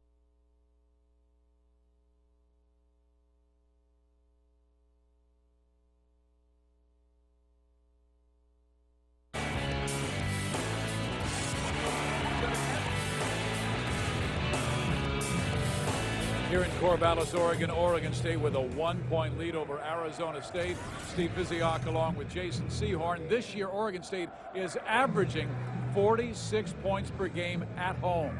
And yet, they have not had the football very much because Arizona State has been dominating on offense. You've got to give the Sun Devils a lot of credit for their game plan. What they wanted to do is they wanted to come in here and run the football. And what that does, it shortens the game, keeps their defense off, keeps the Oregon State offense off the football field, keeps them fresh. While they weren't having a lot of success early on, and we were talking about the runs up the middle, they weren't getting any yards. What they were doing was they were shortening that game by letting the clock run down. You know what? They've got to continue the exact same scenario they had in the first half, do the exact same thing here in the second half. Don't change a thing. Stick with the run up the middle. Take advantage of the opportunities on the side with your wide receivers when you can. Well, we'll see the adjustments that Oregon State has made there. Has James Rogers. They have kicked it away from him each and every time when Arizona State has kicked off 3 times in the first half. And you see Thomas Weber getting ready to kick off to start the second half at the 30-yard line. This time, James will have a chance to return it from a yard deep to the 20 and then smothered by ASU. Let's go to Michael Eaves. Yeah, Steve, I caught up with Dennis Erickson coming out of the locker room and asked him, what did you tell your team at the half? He said it was pretty simple. I told him to keep playing. What he meant by that was we can't stop what we've been doing to get to this point. I asked him, I said, you got to be ecstatic the way the team has started this game considering how much you've fallen behind in your last 4. And he said, yeah, it's definitely a much better position from which to play. He says, now, though, all we got to do is finish. They got 30 minutes to find out if they can do that. One note about Oregon State, as we believe, Lyle Moyval will not come back in the game. He came back onto the field, but he does not have his shoulder pads. We just saw that Michael, and Sean Canfield will start the second half, gives it to Jacquizz Rogers, who only gains a yard because you have the backup Canfield. Do you think ASU will play any differently defensively? I sure hope not, because remember, Canfield has been a starter, so he knows what to expect. While he may not have taken all the reps last week in practice, he's a capable guy. He's not like a backup that most teams have who haven't had a lot of experience in game situations. What they better be more concerned with is taking care of Jacquizz Rogers in the backfield. And there is Moyval on the sideline, injuring that right shoulder. Canfield will throw it on 2nd and 9 and dump it off to Rogers, who escapes and is up near the first down. I believe he has it out past the 30 to the 32. You know, at the end of the day, when you look at this game, what you're going to probably find is the more successful Rogers is coming out of the backfield, swing patterns, what have you, the more successful Oregon State's going to be. If they have to rely on drop back, 7-step, 5-step, throw the ball down the football field to the receivers, they're probably not going to be successful. Oregon State came in at 4-3 and 3-1 in conference play, and they have the conference's leading rusher in Rogers, and he had 53 yards in the first half. Play action. Canfield steps up and dumps it off to Jacquizz, who tried to spin past his man and is down at the 35-yard line. Smart play there by Canfield. There's nothing downfield. You didn't have anything open. Don't force the issue. Don't take a sack. You got your outlet, and Rogers, find him. Because he forced the issue. He was the starting quarterback against Arizona State when they came back from a 19-0 deficit. And yeah, he threw for 324 yards, but Canfield also threw 5 interceptions against the Sun Devil defense. Pretty tough to win that way. Yeah, and they lost it 44 to 32. 3rd down. Rogers. It's second down, excuse me. This will be 3rd down and about 3 or 4 yards as he muscles his way out near 38, 39-yard line. And you keep yourself in manageable 3rd down situations. The last thing you want to do as an offense is be in 3rd and 10, 3rd and 9, 3rd and 12 situations. You want to have those manageable situations where you can either run or pass. You have options, and right there, they now have options. Mike Riley patrolling that sideline, trying to get his team to 4-1. They have not been 3-1 in a year in conference play since 2000. A marvelous season. They won 11 games and beat Notre Dame in the Fiesta Bowl. Here's Canfield again, having it intercepted, and Arizona State's going to run it back for a touchdown. There is a flag down at the 30-yard line, but Canfield made a big mistake that time. You know, depending on what the flag is, you know, that's the exact same pattern you just threw a moment ago to Jacquizz Rogers on the other side, and I think he just kind of assumed. On the offense, number 66. That penalty's declined. And Arizona State will take their first lead of the football game. And you think maybe he just assumed that it was going to be the exact same setup. Well, guess what? Arizona State changed the defense. They had more guys in the flat over there this time. And on top of that, not really a good pass. Got to give credit. You know, Troy Nolan, a lot of times the DBs, they're DBs because they can't catch. It's the truth. Not all of us, but some of us. For catching the ball. You know, you got to catch it before you can take it in. How about Arizona State? They have lost 5 straight games, have not lost 6 in a row since 1929. The last time the country and ASU football had a Great Depression. And they will be penalized for excessive celebration on the kickoff. Weber will go for the point after touchdown to try and make it a 13-7 ball game. And how about this crowd right now? What they've done is they have taken the crowd out of this game. An interception and a 41-yard return by Troy Nolan. And now it's Arizona State with the lead. The pick by Troy.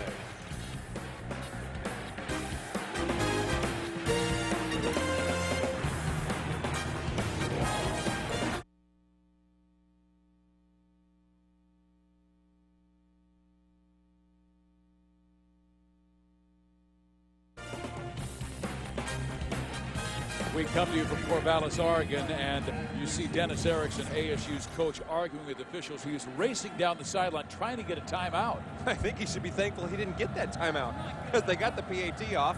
I don't know what he was complaining about or what the issue was, but he should be pretty fortunate because they still have all 3 now.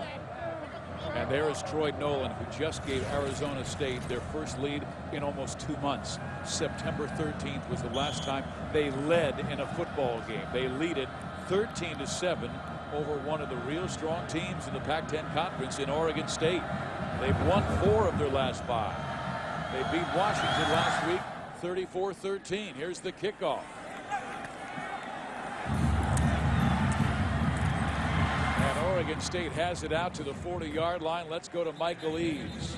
Yes, Steve, you were talking about Dennis Erickson being upset. The reason was after that excessive celebration penalty, he was under the impression that that penalty was going to be enforced on the point after try because he was going to go for 2. Once he thought they were going to move the ball back, he sent the field goal team on for the 1 point.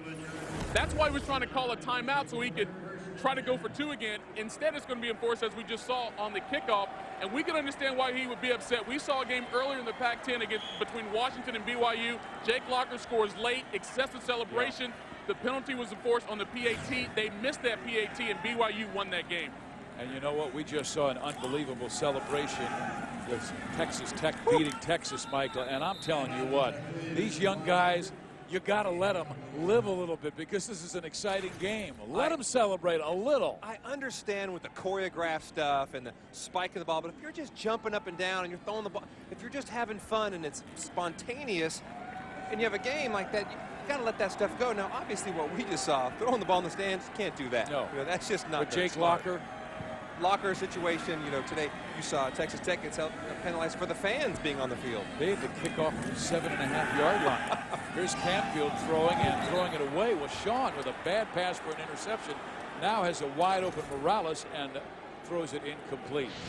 And here is our BCS top 10. Texas lost today on a last-second throw to Crabtree, and Texas Tech upsets them. And I'll tell you what, USC has a great chance to get to the title game if they win out. And I say that because Texas Tech still has some toughies to play like Oklahoma and Oklahoma State. Texas, had they won, they only have to play at KU. That's the only toughie before their Big 12 championship game. Canfield downfield gets the first down to Sammy Stroughter at the 45-yard line. Yeah, you talk about SC and the Pac-10, and what they can't do is they can't stub their toe. They can't lose another game that they're supposed to win in. Here, this is just, you know, this is where he's going to be most successful. Put the receiver in front of him. Allow him to throw the ball where his vision is in front of him. You know, you're trying to ask him to throw the out routes and the deep fades and things like that. Just put him in manageable situations. It's a quarterback who hasn't played a lot this year. Allow him to have some success. Call some plays that allow him to feel confident out there. Straughter with his 4th catch of the day, and now Canfield will hand it off, and Rogers reverses field, somehow gets positive yardage when it looked like he would lose 3. Very, very reminiscent. You hate to put somebody in the category of, but very reminiscent of a Barry Sanders, where you think he's going to take a 3-yard loss, and somehow he makes something out of nothing and gets a nice little 2-yard gain out of something that really wasn't there. And, you know, sometimes we recruit on size. This is a guy whose brother wasn't recruited at all, comes to Oregon State, so Jacques follows him here. He was called Mr. Touchdown in Texas with a state record 136 touchdowns. Yeah, you don't get all those from the 1-yard line, I assure you that. Canfield unloads. Catch made, 1st down, brother James Rogers. Having some success now, rolling him out of the pocket, trying to get him moving a little bit. You know, you never want to be just a sitting target. 61 days, they say, till the Rose Bowl, but right now OSU trailing. Number 49, that penalty's declined. 1st down. It is a 1st down. You know, we talk about keeping the defense uncomfortable. You want to keep it to where they don't have any rhythm to the game, and so you just can't allow the quarterback to sit in the pocket and run the exact same plays. Roll him out, let him move, put him on the edge, allow him to see things differently than just from the pocket every single time. Oregon State's got to find some success, though, running the football. They came in averaging 174 yards rushing per game. Prior to this drive, they had only 30. Jacques Rogers escapes to the outside. 1st down and more inside the 20. And a late flag comes flying. It's like a little bit of a face mask there at the end of that play. You got a hot hand, you got to keep going to him. If he's making things happen, if he's making plays for you, give him the opportunity. He is so quick getting to the edge. Personal foul, face mask on the defense. Penalty is half the distance to the goal. 1st down. And you see him just get to the edge. One quick bounce and he's around the corner. Thing you can't. You just, yeah. You just go, oh, ouch. You gotta kind of know where the face mask is, Biz. And that's the way you used to tackle, and you got away with it for so many years. You had the invisible hand. Jacques Rogers now with 73 yards rushing. He's nearing the 900-yard mark this year, leading the Pac-10. No true freshman has ever led this conference in rushing. We could see that change this year with number 1 for Oregon State.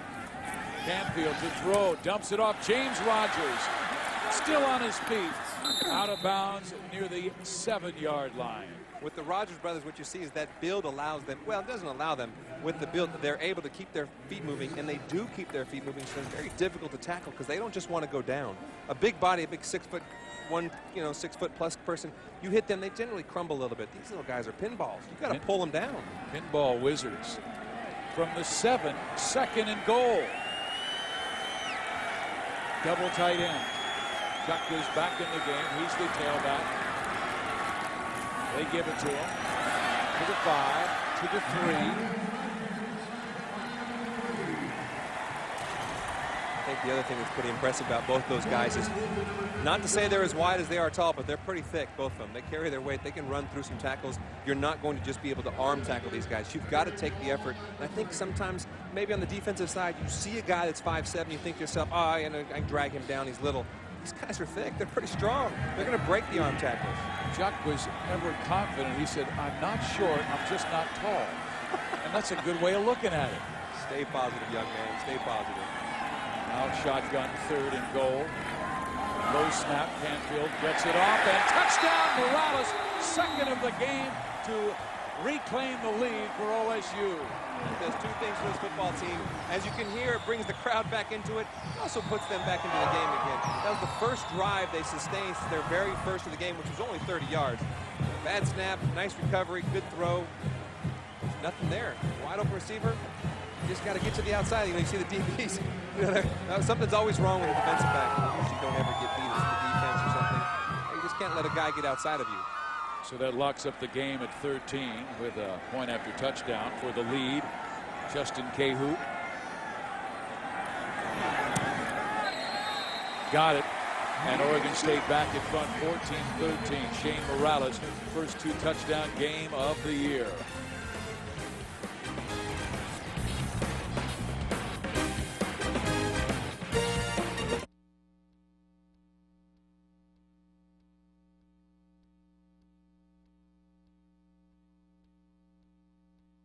entire Oregon State offense, where they now realize, all right, we've got a guy that could take us down the football field and score. Because, as we mentioned, they hadn't done much other than that 30-yard score in the first quarter.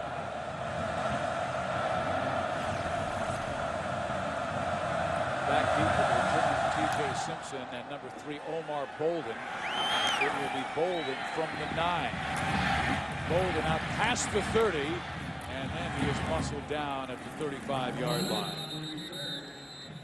Tomorrow night, be there live for the first show that breaks down the new BCS standings, the official BCS rating show. Find out who's moving up, who's moving out, and who's moving on towards a berth in a BCS bowl game. The official BCS rating show tomorrow at 8 o'clock. We'll have a new number 1 because Texas was beaten by Texas Tech today.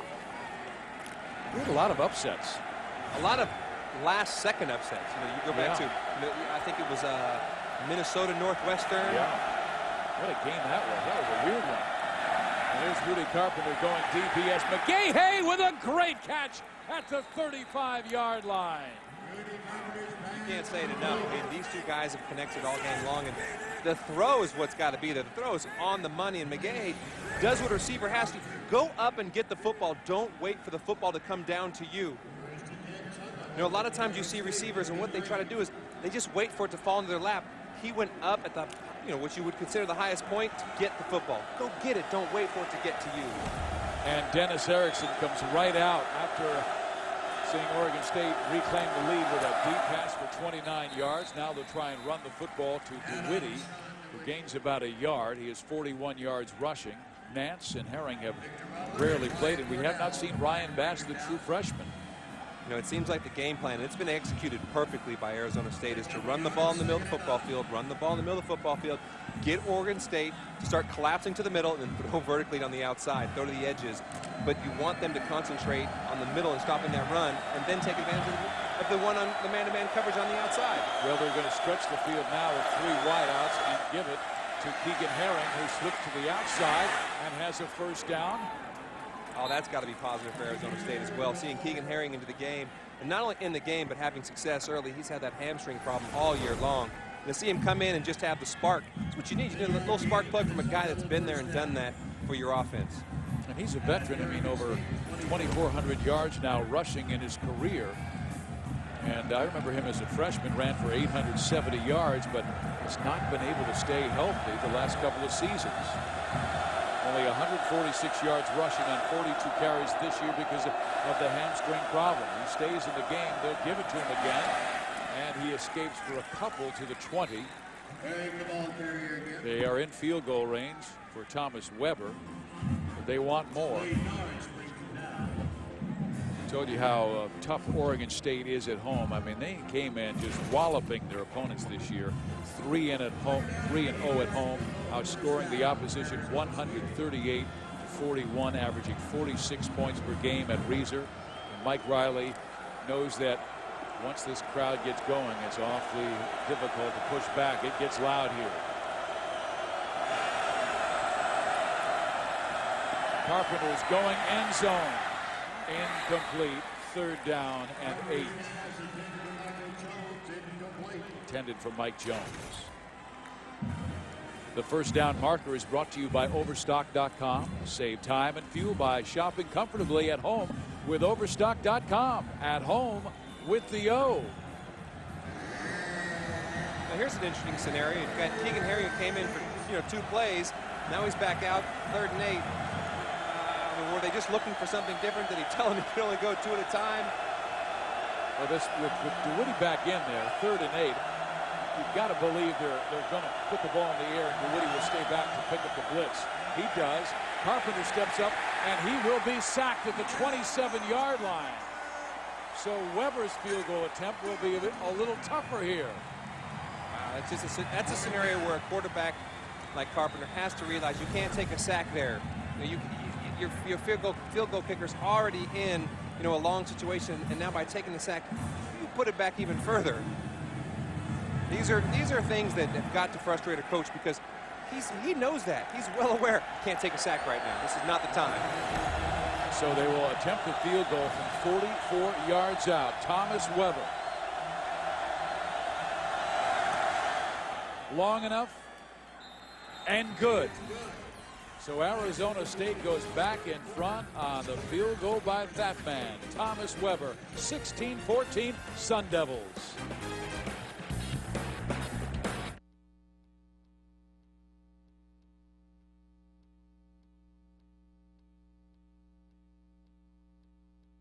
For a touchdown in the first half, but really his leadership, his toughness has really been displayed in this football game. Now he will watch the Oregon State offense. And they've got Patrick Henderson back with James Rogers. Rogers from the 10. And James is out to the 23-yard line. Hey, Pac-10 fans, log on to pac10.org for the chance to win 2 tickets to the Rose Bowl game. Just go to pac10.org and click on the logo that you see right here on your screen. Rose Bowl ticket giveaway. Certainly Oregon State's one of the teams trying to get there. They've got as good a shot as anybody else in this conference, and they actually control their own destiny at this point. They do, because they knocked off USC, although USC's road is a little softer than Oregon State, because I'm saying Oregon State's got some toughies in front of them. Arizona State, though, if they can win, they've got the 2 Washington schools the next 2 weeks. Canfield with all kinds of time now at Rhodes. He lets it go and gets the first down to midfield. He did a great job of sitting in the pocket and delivering the ball. Just a phenomenal job of not panicking, not taking off, not trying to escape the pocket and run. He sat there, waited for his wide receiver to get open, and found Rogers down the field. Watch it, he just sits back there and he feels the pressure, but he doesn't take off. You know, he's just waiting, lets him clear, throws the nice pass down. Look at James when he catches it, then he puts the brakes on and just backs up for another 2-3 yards. These guys got some stops and starts. He has 6 catches for 78 yards. Now brother Jacquez gets it. Gains about 3. So this pair has about 75% of the team's total offense. Prior to this drive, the Rogers brothers had 150 yards, and Oregon State's total 204 yards, and they have combined for all of the yards on this drive that has got them to the 45-yard line. I'll tell you what, Mike Riley better be thanking God for the Rogers brothers. And that's the guy who led his brother to the Pacific Northwest. Canfield back, blitz is on, time to throw, and it's incomplete. He juggled the pass as he caught it and then went out of bounds, so it's incomplete. Let's go down to the field to Michael Eaves. Yes, Steve, you were talking about the Rogers brothers being so much part of this offense for Oregon State. You know, they come from a town called Rosenberg, Texas, about 33,000 people. They played on the same high school team, of course, and after they beat USC here in Corvallis, the running joke around Rosenberg was that Lamar Consolidated High School beat USC because the Rogers brothers each scored 2 touchdowns in that game. So the news of beating SC reverberated all the way back to Rosenberg, Texas. And what a game that was. I mean, he was electric. A very fast defense in USC was neutralized by the Rogers brothers' speed. Canfield, all kinds of time. Now he dumps it off to a wide open receiver. First down. Strawder inside the 35-yard line. You know, you get the feeling that Canfield doesn't really want to run. He realizes if he can buy enough time in the pocket, the throws vertically down the field are going to make a lot more yards than him running. He made this play. He just sat around and waited. Once again, he's waiting for his wide receivers to clear. And what I mean by that is if the route is meant to go in one direction, when he starts to scramble or starts to break down, they turn and they clear the DB to get open, and he's done that twice now.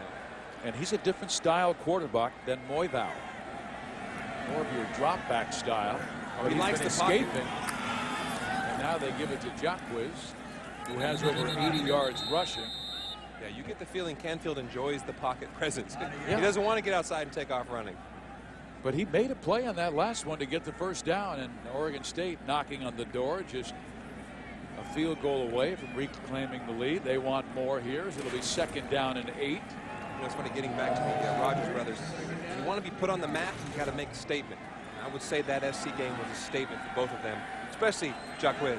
And right after they were humiliated at Penn State. Going in motion, Morales. Canfield looking his way. Now he'll step up and throw it away. It'll be 3rd down and 8. Once again, he just does a great job of sitting in the pocket. Sure, he got hit, but you know what? He's not panicking. He's not taking off. He's not trying to make something out of nothing. He's sitting there realizing, listen, these guys will get open. He's got confidence in his wide receivers, a tremendous amount of confidence to sit in the pocket that long. Third down, 8 yards to go. Lyle Moibau, you see the starting quarterback without his shoulder pads, injured his right shoulder in the first half, tried to throw along the sideline. He still felt the irritation. Tough kid. He must be in some kind of pain if he does not continue, but his backup, Sean Canfield, has done a very nice job and now has a 3rd and 8. They go with that inside screen, and James Rogers will not get the first down. If they go for a field goal, it will be a long one. And once again, their field goal kicker, a freshman, Justin Cahoon, his longest this year has been 37. He is 6 for 6 from inside the 39, Jason. 0 for 4, 0 for 5 because he missed one earlier from 40 to 49, and this field goal attempt will be from 45 yards out. See if he can break that streak right now. Exactly. I'm sure Mike Riley's saying, hey, he's done it in practice. Why not now? Seen it go through. Let's see what he can do.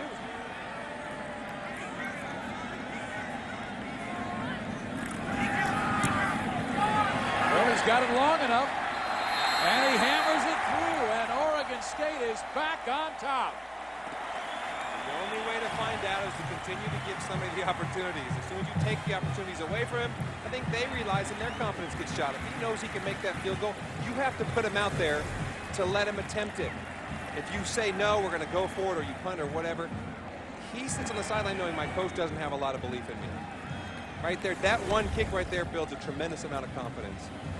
So Cahoon nails it and gives Oregon State a 17-16 lead with 1:48 remaining in this ball game. Mike Riley, what a job he has done. When he came here in 1997, he went to a coaches meeting in Portland, and Bill Snyder of Kansas State, who did a remarkable job in Manhattan, Kansas, taking a team from the doldrums all the way to success every year, where they went to 8 straight bowl games. He went and he wanted to meet Bill Snyder to find out what he did to bring success to Manhattan that maybe Mike could bring to Corvallis. And the coach Snyder didn't have time. He was going to take a taxi immediately to the airport. And so Riley goes, can I share the taxi with you? Sat in the taxi. They talked football all the way. And he said, he gave me an idea of how to bring success in college football to a small market. And Riley's doing it again. He's won his last 4 bowls. It's the game within the game. It's not just about what you do on the football field, but how you set up the entire team before you actually get here. Golden to the 30, and Arizona State has 70 yards to go. You know, there's so much knowledge and so much experience out there. You've got to tap into it. You've got to ask these other coaches, how did you make it successful elsewhere? How can I do the same things? And if you're willing to do that, I think you're going to be far more successful than if you sit back and go, I have the recipe. I can make it happen. And I think the key is in recruiting to really be able to not only see the 5-star talent, but to see a kid's potential who might be talented but hasn't grown up yet. Hasn't peaked yet. There's a lot of kids who don't peak in high school. You've got to find those kids, bring them in, and turn them into stars. Rudy Carpenter flagged down. Did you know, I think 4 of the 5 offensive linemen. False start, 74 offense, 5-yard penalty, first down. I think all 5 of them now have an offsides penalty. And yet, I must say, they've done a good job protecting Carpenter. I guess they're trying to get in that stance as quickly as possible. I think they'll take the 5 yards so long as he doesn't get hit. But there's a big difference in 1st and 10 and 1st and 15. Your play selection as an offensive coordinator diminishes greatly on 1st and 15. Arizona State with 8 penalties for 60 yards. You've got draws and screens and short passes. Better than that. And they run. They were blitzing, and DeWitty muscles his way out to the 35-yard line. They blitzed 2, and that left the linebackers out of their inside coverage. 1st and 15, you've really only got a few options. The draw play is one, the screen is another, maybe a short pass, but you don't want to be in a 2nd and 15. You want to get some positive yardage, and that's why the draw and the screen are so successful, or I should say, that's why they're run so often.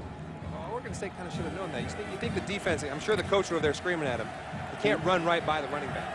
DeWitty comes out of the game. And they have Dimitri Nance in, and Nance won't get much. as he tries to go up the left side. Dimitri's been a starter this year.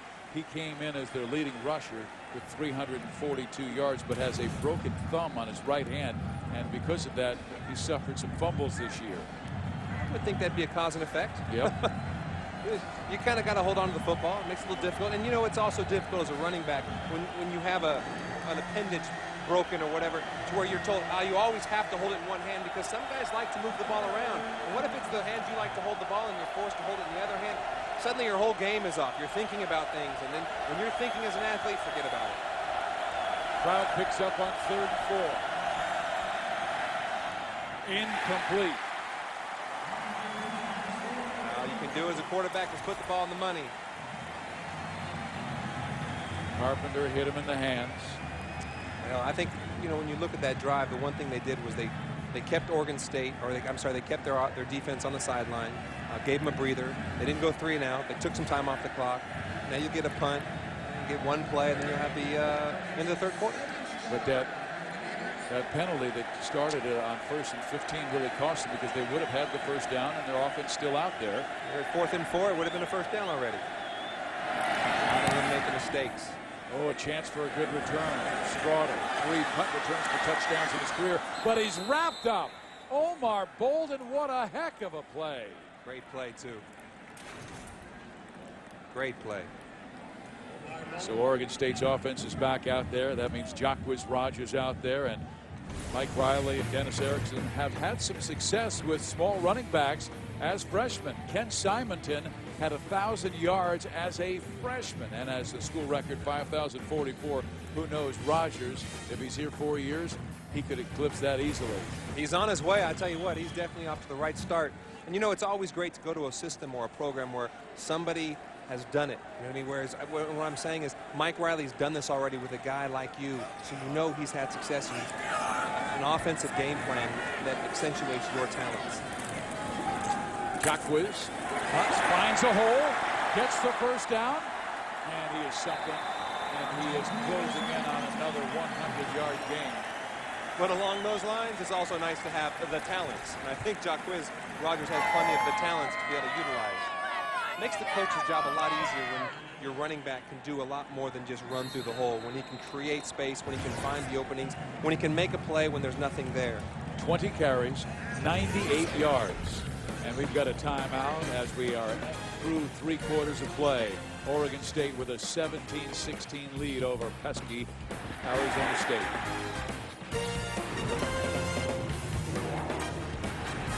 Flight 4.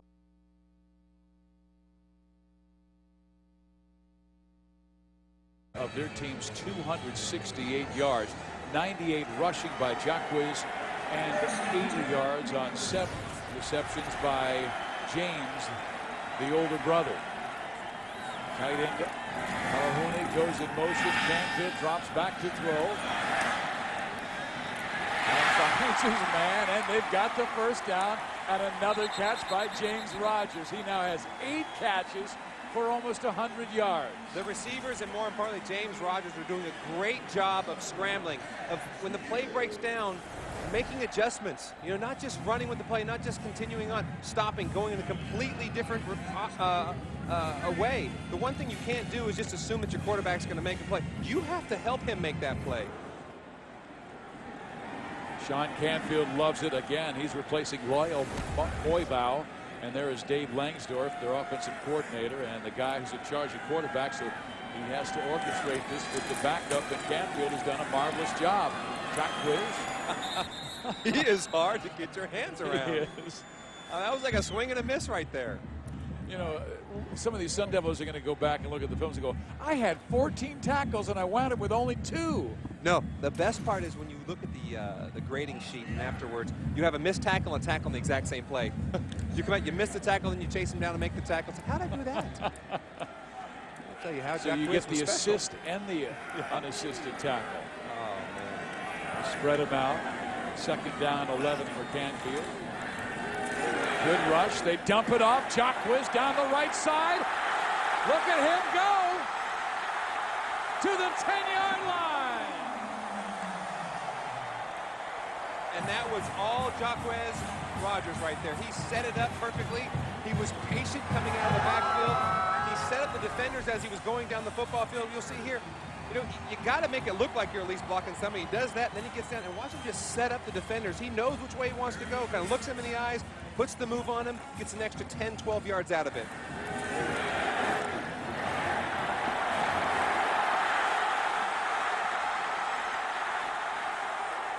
From that missed tackle to the end of the run was 12 more yards, all because of his ability. Little big man goes to the sideline. They'll run their power back. Not much is there, and this time ASU does a very nice job defensively. Canfield, though, with a heck of a ball game. 17 for 24, Jason, for 208 yards. And this is a guy who has played really the 2 quarters because Moivau went out in the second period. And, you know, we've seen the good and the bad. Obviously, the interception return for a touchdown, but we've also seen the good where he sits in the pocket, he waits for his receivers to get open, and give credit to the receivers because they've done a great job of getting open. 3 wideouts will stay with the big back in McCants. Canfield straight drop this time. Now it rolls. He rolls to his left and will try and throw it away, and it will be 3rd down. And you know what else we're not talking enough about is that offensive line, because they were doing a fantastic job of pass protection. He's got the time because they're blocking. I mean, you don't have forever, but he's having 4, 5, 6 seconds to find a receiver, and his receivers are getting open. As a defensive back, you can only cover so long. Yeah. You know, with the rules the way they are, and you can't touch them after 5 yards, you're just playing tag without being able to tag. 3rd down. Morales is on the right side. He has 2 touchdown catches tonight, and he'll go in motion to the left. Canfield looks to go that way. Fires. Touchdown, Oregon State! Sammy Strawder. Once again, just a great job of sitting in the pocket and delivering the football. What more can you ask from a quarterback than to execute? And what he's done, it's simple. Take your 5-step drop, sit, wait, have the patience, have the faith that your offensive linemen are going to create the pocket for you and deliver the football, and he's doing that. So Oregon State goes up by 7, 23-16. Now we'll see how Rudy Carpenter responds on the other side for ASU. Point after will give them an 8-point lead.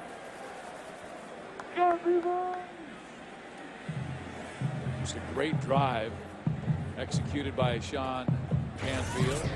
And during this booth review, World Financial Group asked, have you reviewed your finances lately? World Financial Group, your dreams, our strategies. Let's take a look at this touchdown again. Canfield.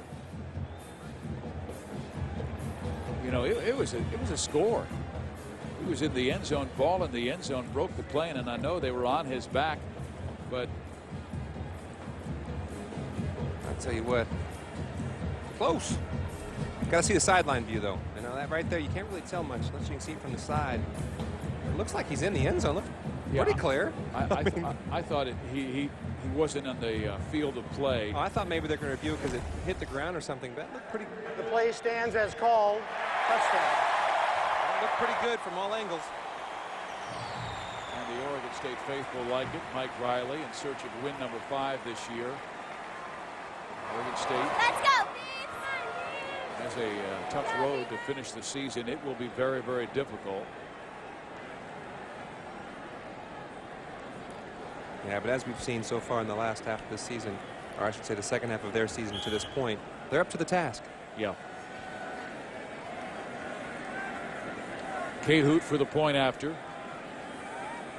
He's made all but 1 this year. It's good, and it's 24-16, an 8-point lead. Canfield to Strawder.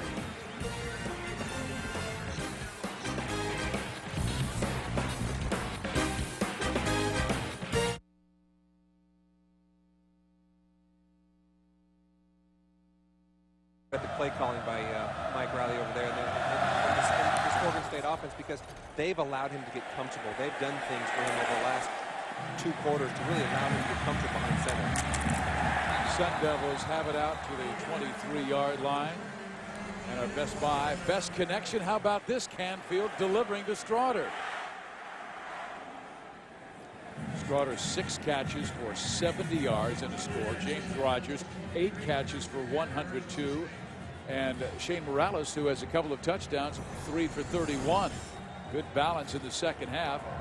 And now let's see how Rudy does. Rudy Carpenter. He's 9 for 17 for 142 yards, but they had several 3-and-outs in the second half.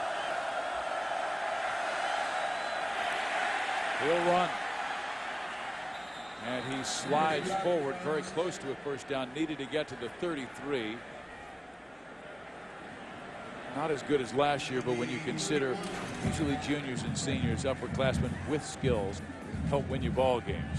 It helps to have some playmakers on the outside. You know, unfortunately, the quarterback can't do it all on his own. Some other people you saw there, his receivers were covered up, and it looked like they just kept running their routes instead of breaking it off, as we've seen the Oregon State players do. They break off their route and try to come back to the quarterback. The receivers have to come back to him so he can see them flash. Well, maybe Carpenter could bring them back again, because last year they were down 19-0. And here goes DeWitty off to the races, past midfield, inside the 20-yard line. The biggest run of the year for Sean DeWitty. It really is an impressive feat to see this football team do the exact same thing they did unsuccessfully for the first 3 drives of the game and stick with it. And here we are. We're in the 4th quarter. They're doing the same thing. They're running between the tackles. They didn't get discouraged when it didn't work earlier in the game. They just kept with it, That was their game plan. They're sticking with it. They made it successful. And now look, they're right back in this football game. 54 yards, and he now has 105 on the game. Sean DeWitty, the big back from Colorado Springs. A touchdown and a 2-point conversion to tie the game. Keegan Herring dives to the 10. And once again, you see a nice change of pace. They bring in Herring, and it just adds a little bit of a spark, a little bit of a different change of pace in the running back position. Give the defense something else to think about, because you know he can do different things than DeWitty can. And they have not been able to run the ball that well in the red zone tonight. That's going to be the key here. They've got to score touchdowns. We talked about that earlier. They don't need to walk away from here with just a field goal. Nearing the 10-minute mark of the football game. They give it to Herring. Nothing. He loses a yard. That time straightened up, and you can see big number 58 Slade Norris getting there quickly, the senior from Portland Jesuit High School. Bring the big fella back in. 3rd down, 6 yards to go. They're going to bring Kerry Taylor back in, who was a big play receiver in the first half. And Herring comes in as well. He's a good receiver coming out of the backfield. Arizona State 3 for 11, converting 3rd downs. They need to get to the 5 for a first down. None bigger than this one here tonight. McGahey in single coverage. Carpenter throws it away. That was a screen, or a wide receiver screen, read absolutely perfectly by the Oregon State defense. There was nothing there. Rudy knew the only option he had was to get rid of it. They still have time, so go for the field goal here. Dennis Erickson trying to come back to a place he brought great success to Corvallis, Oregon. As a matter of fact, he said the worst decision he has made in his coaching career was leaving Oregon State for the NFL when he went to the 49ers. I think there's a few coaches who've been in the Niners organization the last few years who would agree with that. From 29 yards out, Thomas Weber down, up, perfect. 24-19. Heck of a ball game here in Corvallis a day after Halloween.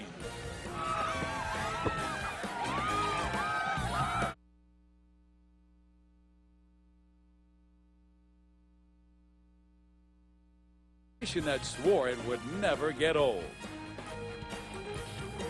We come to you from Corvallis, Oregon, a city of about 50,000. 20,000 are students here at Oregon State. And you can see Greg Newhouse is one of the defensive coaches, all fired up. They were able to get to Rudy Carpenter inside that red zone and force him to throw early, so the result was another field goal, and ASU still trails by 5. Now Oregon State bringing it back. And down at the 30-yard line for Oregon State is Patrick Henderson, the junior kickoff return artist. Now that's the difference in this football game, obviously, is the fact that they can move the ball so well between the 20s, and they get into the red zone, and all of a sudden they just stall out. They haven't been able to score the touchdowns. They've had the drops, some overthrows, some sacks, whatever. But it's like you've got to convert when you're there. You move the ball 80 yards to get yourself in position to score a touchdown.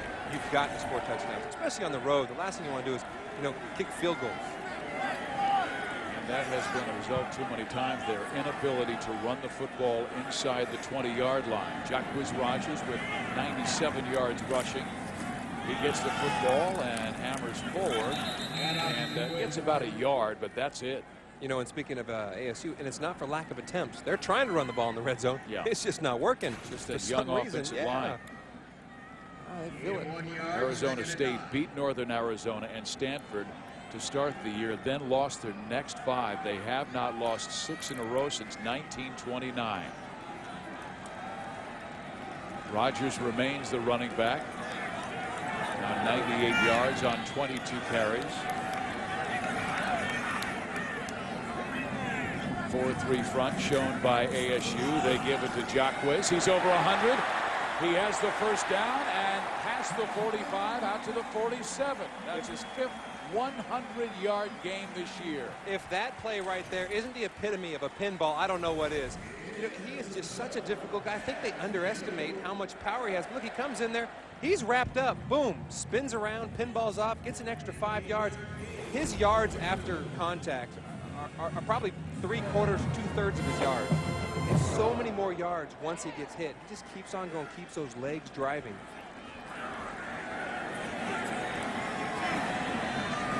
Now is 113 yards rushing. He'll go left. Gets a good block. And look at him run. He knocked down a guy who is about 40 pounds heavier. They love him here. That's what we were talking about in the pregame. He's got the speed and the power. You don't know.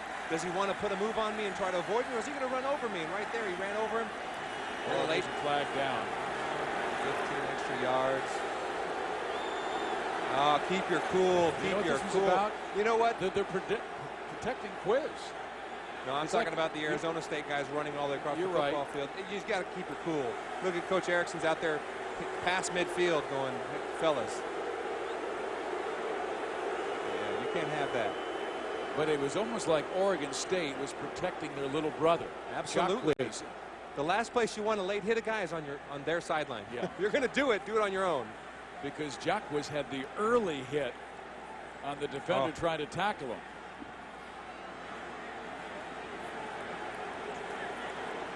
As the officials try to sort this mess out. Jason, he got a good block from the wide receiver. A great block. Nailed the next guy. That wide receiver did a great job of coming back. Is that James who got the block? Brother James coming out to help out little brother. Little brotherly love. But yeah, he got the great block. Just get him out on the edge. One there. And then here. That's just, you know what I mean? This is what springs him. Right there. James, the brother. And then Carr, and that's probably why the penalty. There were multiple fouls on the play. Personal foul on the defense. Personal foul on the offense. Penalties canceled. And Mike Riley furious. And Dennis Erickson says, whew, you got away with one there. We talk about them protecting, one of their own. He's on their sideline, and sometimes cooler heads need to prevail. You see your guy get knocked down on your own sideline. Sometimes you have a little bit of a tendency to do some things that might not be called for just in trying to protect somebody, but you've got to keep your cool. You also have to remember, they always see the second retaliation. They never see, sometimes they may not see the first, but they always see the second.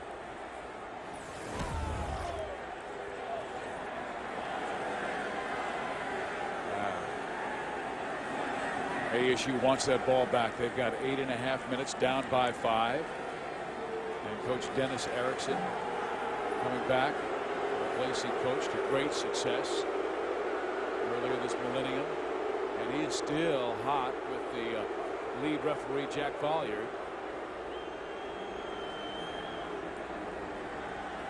Regardless, they will have a second down and about 4 yards to go for Oregon State's offense. They're also very fortunate the officials didn't see the 20 or so players take off from the Arizona State sideline halfway across the football field. Their backs were turned and concentrating on the Oregon State sideline. They didn't see all those guys take off running. There was a reason Erickson was past the midfield marker. Yeah, trying to throw a lasso around all the guys who had left his sideline. Well, here's that look that they have, that OSU fly sweep and screen game. Let's see if we see it here. The lone running back is McCants, and the big guy gets the ball and he pulls forward and he's near a first down. Moving those chains. Now we're seeing that ground game where Arizona State gave up 304 yards rushing last week and 5 touchdowns to Oregon. You know, we talked about at halftime the disparity in the clock management and how, or not clock management, but time of possession, and how Oregon State usually, and they do a great job of controlling the clock with their run game. When they were down, they've more than made up for it here in the second half with their run game. The Sun Devils, we told you, have not lost 6 straight games since the last time we had a Great Depression back in 1929. Well, they're giving him the first down, and it was by the hair of Mike Riley's chinny chin chin. So is that the barometer then for our economic woes, the 6-game loss? Should we have had Ben Bernanke just go over and check out Arizona State's game plan and find out? Wait a minute. When was the last depression? What happened in sports? And it's all happening at ASU. Wow. Meantime, Oregon State has been playing well. They've won 4 of their last 5 games. Last year, they started 5-4, then won their final 4 versus Washington, Washington State, Oregon, and beat Maryland in the Emerald Bowl. Here's Jacquizz Rogers escaping to the outside, gets about 5. Well, he needs about 65 yards to go over 1,000 yards. This league has never had a true freshman lead the league in rushing. He now is 123 for the game. It's unbelievable considering some of the running backs that have been in the Pac-10, to say none of them as a freshman have led the league. And the 2 freshmen who have gone over 1,000 are Darren Nelson Stanford and Ken Simonton of Oregon State. Gain of 4, 2nd and 6. Blitz showing. Canfield picks it up, dumps the pass off, and Quiz somehow escapes for about 2 or 3 yards and finally is pulled down. Let's go to Michael Eaves. Yeah, guys, you were talking about the moves that Jacquizz Rogers is able to make. His high school coach, Liddell Wilson, may have had the best quote about his ability of all time. He said he's a 6'2" guy smashed into a 5'7" frame. And if Barry Sanders died and went to heaven, his soul would go to Quiz because he produces some of the prettiest 4- and 5-yard runs you've ever seen. We've seen a lot of those tonight, too. Well, guess what? When Barry Sanders retired, I think his soul went into Quiz. He's been the artful Dodger tonight. Wow. He has some escape ability. We'll start calling him Houdini. Canfield picks up the blitz, throws it downfield, and broken up at the last moment. Flag is thrown, and I thought Bolden made a remarkable play defensively. These are the plays that you just kind of wonder. I mean, let him play football. He made a great play. There was nothing he did that prevented the receiver from getting the ball. You know, pass interference should be when the defensive back impedes the ability for the wide receiver to catch it. He didn't impede. He knocked it out of the air. There was no way that ball was going to get through his hand. And once again, I'm talking with Jason Sehorn, former All-Pac-10 defensive back. That's just a good play. What more do you want? I mean, you can't time it much better. He had nothing to do with him not catching the ball because of the contact. It's football. Instead, it's a first down for Oregon State. Just let him play ball, baby. Let him play ball.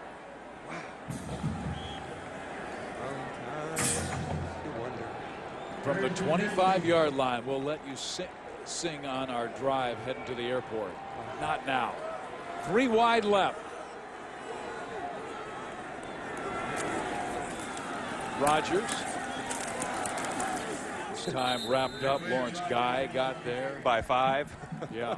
Took 5 guys to get him down. Yeah, I think they figured it out. One guy's not going to bring him down. Bring the entire team. You know what? Arizona State's doing a good job. They're running to the football. They realize that, hey, we've seen him break many a tackle tonight. Bring your team. Keep playing. Do not allow him to break your back with these runs. You've got to bring your unit to go get him.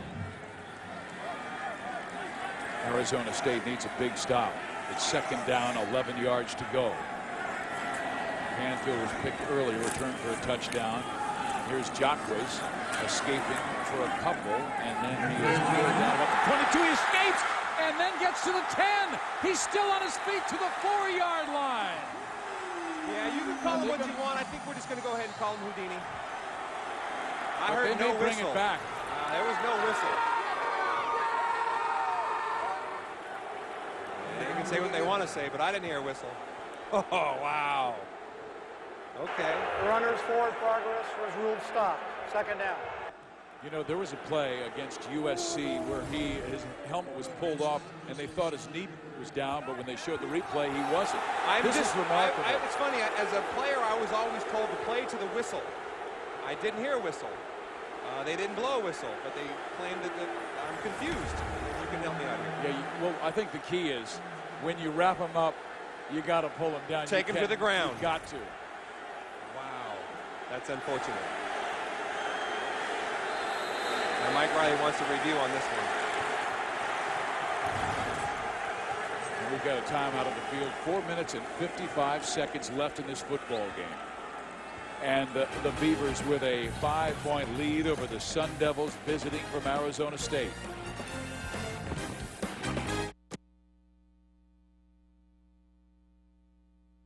We talked about vision and speed, and I think we negated to say escapability. He's got plenty of it. Canfield with the blitz on, throwing deep, looking for McGahey in the corner. Excuse me, that was Canfield. Morales, and Morales with a great catch at the 2-yard line. First down for the Oregon State Beavers. That's just a great catch right there. And if getting the foot down was the most difficult part. And he went up there and he went and got the ball. When we talk about this, receivers have to go up at the highest point. Go get the ball. And then to get his feet down at the exact same time. That's just a great play by a wide receiver right there. Not a lot the defensive back can do. That ball was thrown up. He went and got it. Shane Morales, he had some big catches in the first half. Although he was I out of bounds. Will they review it? Absolutely. He's not even close. Previous play is under review. Oh, yeah. And it wasn't like the DB knocked him out. I don't know if he got a foot in the white stripe, the big white stripe. I think they're going to bring it back. Wow. Morales made a great catch, but our replay clearly showed that he was out of bounds. He wasn't even close. Yeah, no. No. He's foot never. Wrong white side. Wrong white side. It's the other white side you want to get to. But would they say that Bolden pushed him out? I don't think so. Well, they've taken that out. Yeah, you're right. There's no longer a rule anymore. You can now pick a receiver up and throw him out of bounds, and they don't have it anymore.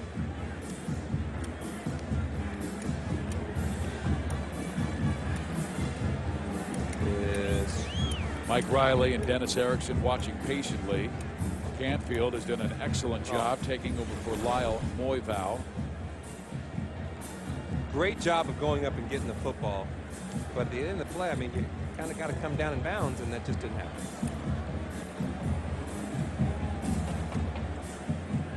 And Arizona State really needs a stop right here. Even if Oregon State gets 3 points, ASU still is in the 8-point one range. Possession.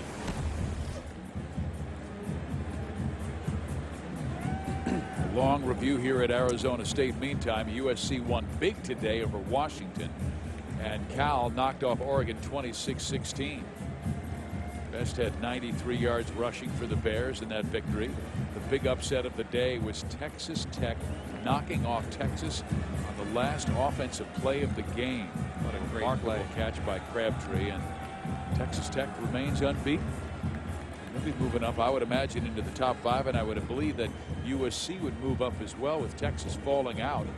I don't know. I mean, if you're a pollster, do you say that because Texas Tech is undefeated and just knocked off the #1 team in the country that they deserve to move up right behind Alabama and Penn State? I mean, there's only 3 left up there in the quote-unquote big conferences. They're undefeated. I think that's deserving to go leapfrog over the one-loss teams. Yeah, and Texas losing in Lubbock today. Tough place to play. Texas Tech is unbeaten. But I think it's going to be a real interesting November and December. We're getting down to a scenario where you have 3 teams that are undefeated that have absolutely no possibility of playing each other. So conceivably, all 3 can go undefeated at the end of the season. If they all win out, that all big old if. The ruling on the field will be changed. The receiver did not come down inbound. Incomplete pass. 4th down. And the crowd here at Reser Stadium furious at the call, but had they seen the replay, they would have understood. I think they're still going to be mad. Yeah, you have these 3 teams that are undefeated, aren't going to play each other. Conceivably, they could all go undefeated, and you're going to have a big issue at the end of the year. Yeah, Penn State might have it easiest because they don't have the championship game. Exactly, but Alabama will. And so will they Texas make Tech. Alabama still has to go to LSU, and Penn State is at Iowa, and then they have Indiana and Michigan State. That's going to be a good game with Michigan State. But I believe that's in Happy Valley. So the field goal try will come from 41 yards out from young Justin Cahoot. He hit one from 45 earlier tonight, his longest of his career, and he hammers this one. It has the distance, and it is dead solid, perfect. So an 8-point lead for Oregon State with 4 minutes and 43 seconds left in this football game. Tomorrow, Fox NFL Sunday returns with a doubleheader beginning with the Packers taking on the Titans or other regional games. Then Terrell Owens and the Cowboys battle Eli Manning and the Giants in an NFC East showdown or other regional action. Coverage begins with the Built Ford Tough Fox NFL Sunday pregame show at noon Eastern, 9 Pacific. Check local listings for the game and start time in your area. When's Tony Romo coming back from Dallas? Oh, not soon enough. For that football team, not soon enough. You know, anytime the football team starts talking about the backup and going to the 3rd backup, you know there's issues. If it's even a possibility that we want to go to our 3rd quarterback, we've got some problems. Yeah, you find out how talented Tony Romo is when he is gone. Back deep for the return, T.J. Simpson and Omar Bolden. It's funny, a lot of guys are missed more when they're not playing. You don't really realize what you have until you don't have it. Oh, yeah. Cahoot to kick off. Good kick. Bolden will return from the 6. Bolden will be stopped near the 24-yard line, so 4:41 remaining, and you've got a senior quarterback to lead you, a guy who's closing in on 10,000 yards in his career. This is a cool customer, and I think the key is offensive line has to protect Rudy. You've got the right guy in the right situation, Rudy Carpenter. What you've got to be able to do is once you pass that little line down there called the 20, you've got to be able to punch it in. No more field goals. They don't have an opportunity to win this football game with field goals. They've got to score touchdowns. They'll mark it at the 25. T.J. Simpson in the game wide to the right. Double tight end. Play action. Carpenter going for the home run right here.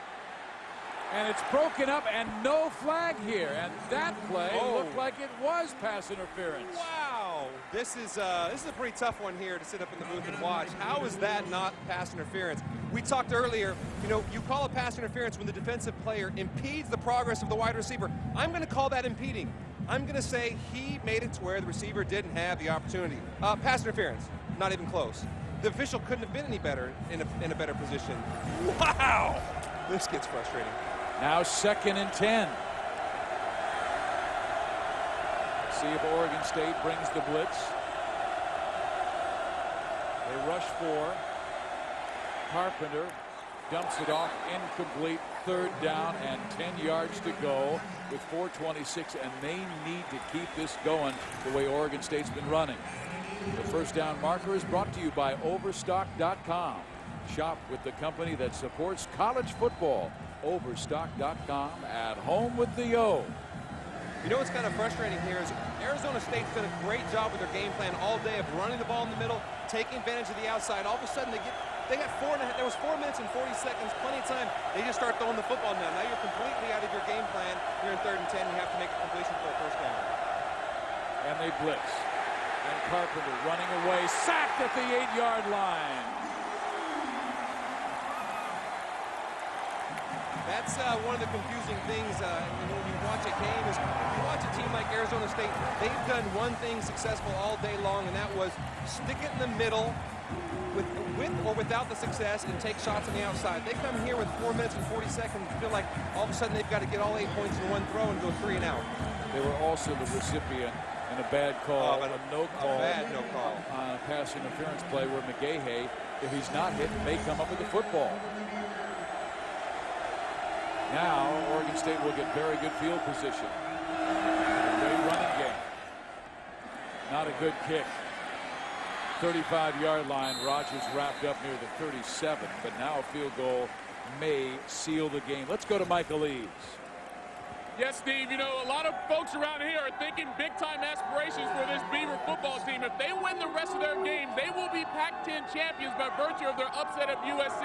Their first Pac-10 championship Rose Bowl trip since 1964. Now, you can see that the students are all about it. They got the Rose, they're talking about the Rose Bowl, but Mike Riley's trying to keep the team focused on the task at hand. However, during the bye week, it was reported that during the practice, the players were breaking the huddle to the chant of Rose Bowl, so it's definitely on their minds with 4 more games to play after tonight. And those are 4 tough ones at UCLA and at Arizona. They have Cal and Oregon at home.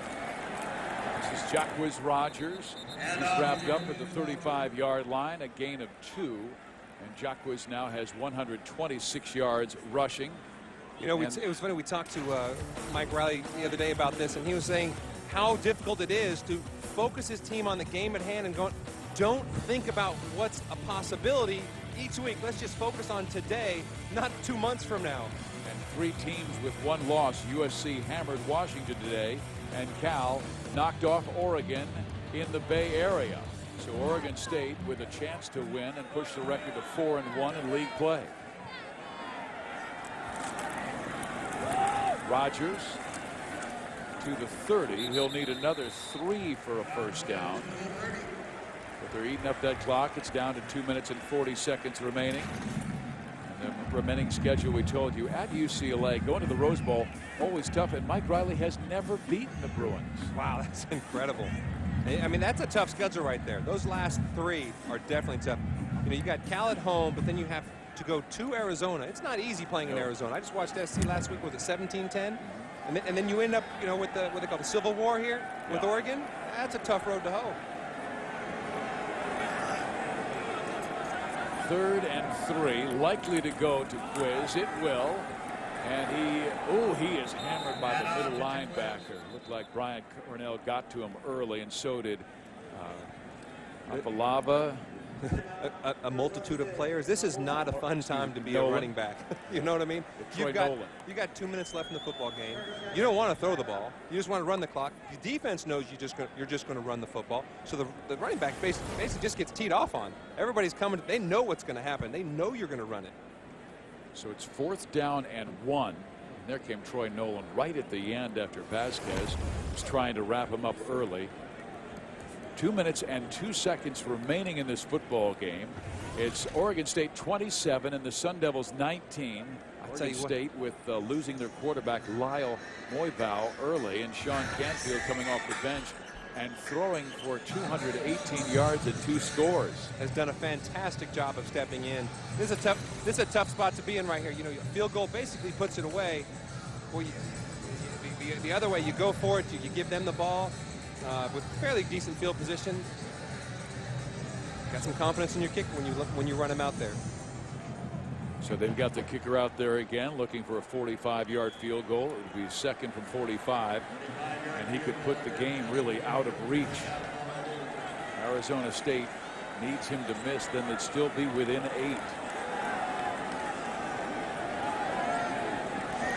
Justin Cahoon. No good, off to the left side, and still life for Arizona State. There is life left in the game for the Arizona State Sun Devils. And we've seen some great endings. I mean, Pitt beat Notre Dame in 4 overtimes today. Northwestern over Minnesota, the number 20 team in the nation, on the last second play. Michigan State beat Wisconsin by 1 late in that game. And of course, the one everybody's talking about today.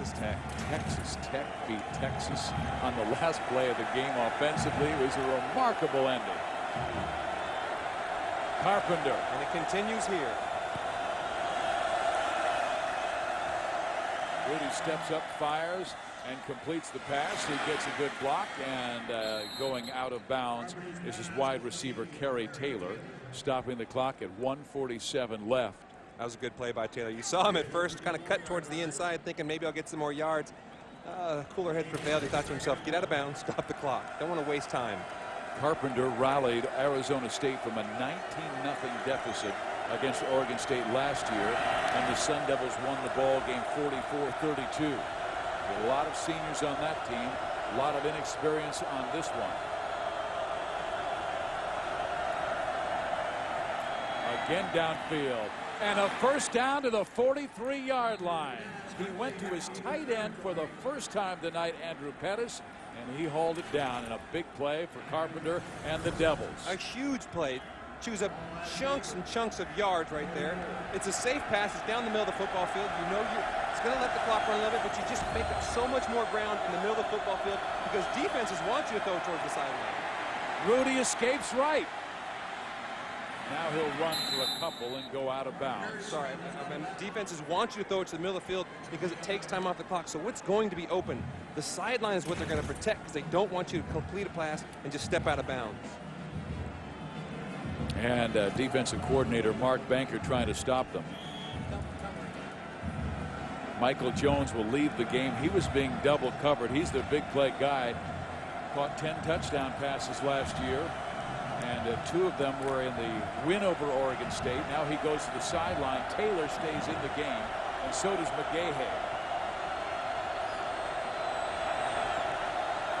Somebody moved left side, and it was on the offense. Now they're pointing to the defense, but it looked like the tight end Pettis moved early. And they do have the rule where you can be drawn off and it'd be against the defense, so we'll see what happens here. They're pointing towards the Oregon State. Sounded like it was encroachment. Offside defense, they're in the neutral zone, causing the offensive player to move. By rule, offside defense. Well, that'll make it a different situation. That'll make it a 2nd down and 4, but do you want to run it with 1:22 left? Absolutely not. You know, you've got your 2 timeouts. You don't want to have to use them right now. Just keep throwing the football. You're having success throwing the football. Use your running back as an extra blocker. Pick up that blitz, and they're showing blitz from the inside.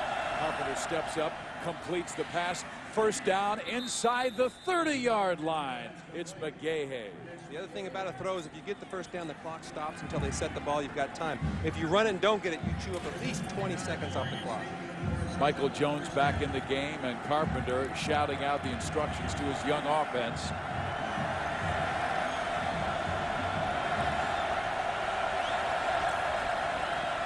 Carpenter with time. Now he rolls to the right. Throws it downfield. Incomplete. Intended for McGahey near the 15-yard line. That's a dangerous throw. Rolling to your right, throwing back to your left. It is, but he's pretty accurate on the move. He is as good as any quarterback outside the pocket. Obviously, when you're outside the pocket, the play's usually broken down. It's not a good thing. But he can. That was a strike. I mean, he was rolling right through it back against his left. It hit him in the hands. And this is his 39th consecutive start. Number 1 in college football is produced. Curtis Painter did not start today. 2nd and 10. Another blitz. Carpenter with the pass that's caught at the 22-yard line. They'll still need about 3 for a first down. Jones with the catch, but now he'll come out in some kind of pain. He played tonight's ball game and started with a bad back. So they'll bring on, it looks like Nate Kimbrough. You know, a lot of times you catch the ball in your face mask, hit these field turfs, and there's crushed up rubber in the ground. It gets up into your face when your face mask is kind of like chafes it up and comes all over you. If you're sweaty, it sticks to your face and in your eyes. comfortable feeling. 3rd and 3. 48 seconds left. DeWitty. A first down to the 16-yard line. Timeout, Arizona State. No. Now's the time maybe you want to use a timeout. I thought they said timeout. He tried to get it. I didn't know if he gave it to him. Yep. Now's the definitely. That's perfect time. 42 seconds remaining.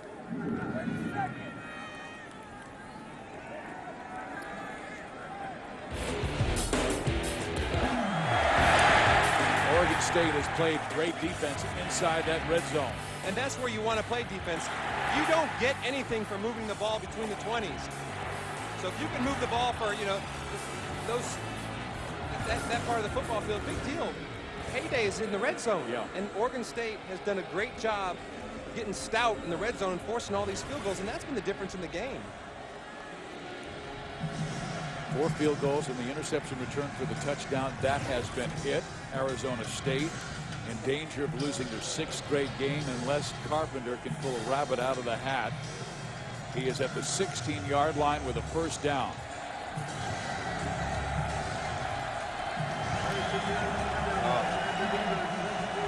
T.J. Simpson to the right.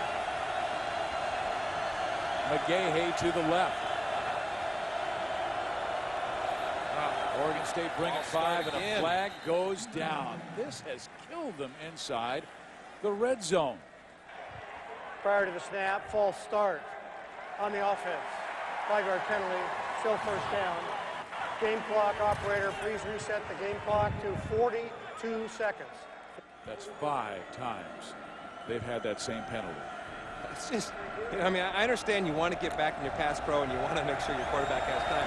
But, we all kind of realize that ball's got to move first before you go. Hold your water, they say. Hold your water. 2 wide receivers right, 2 to the left. Carpenter sacked at the 30-yard line. Need a timeout now.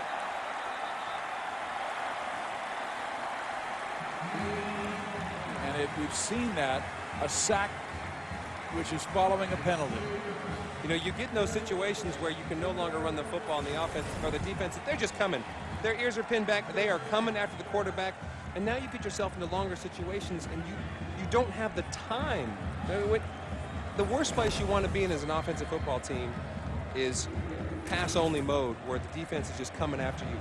Their defensive ends, they're coming around the outside. You can't pass max protect. You got to put as many guys as you can out into the route to catch passes. You don't have extra men to chew up into the blocking schemes.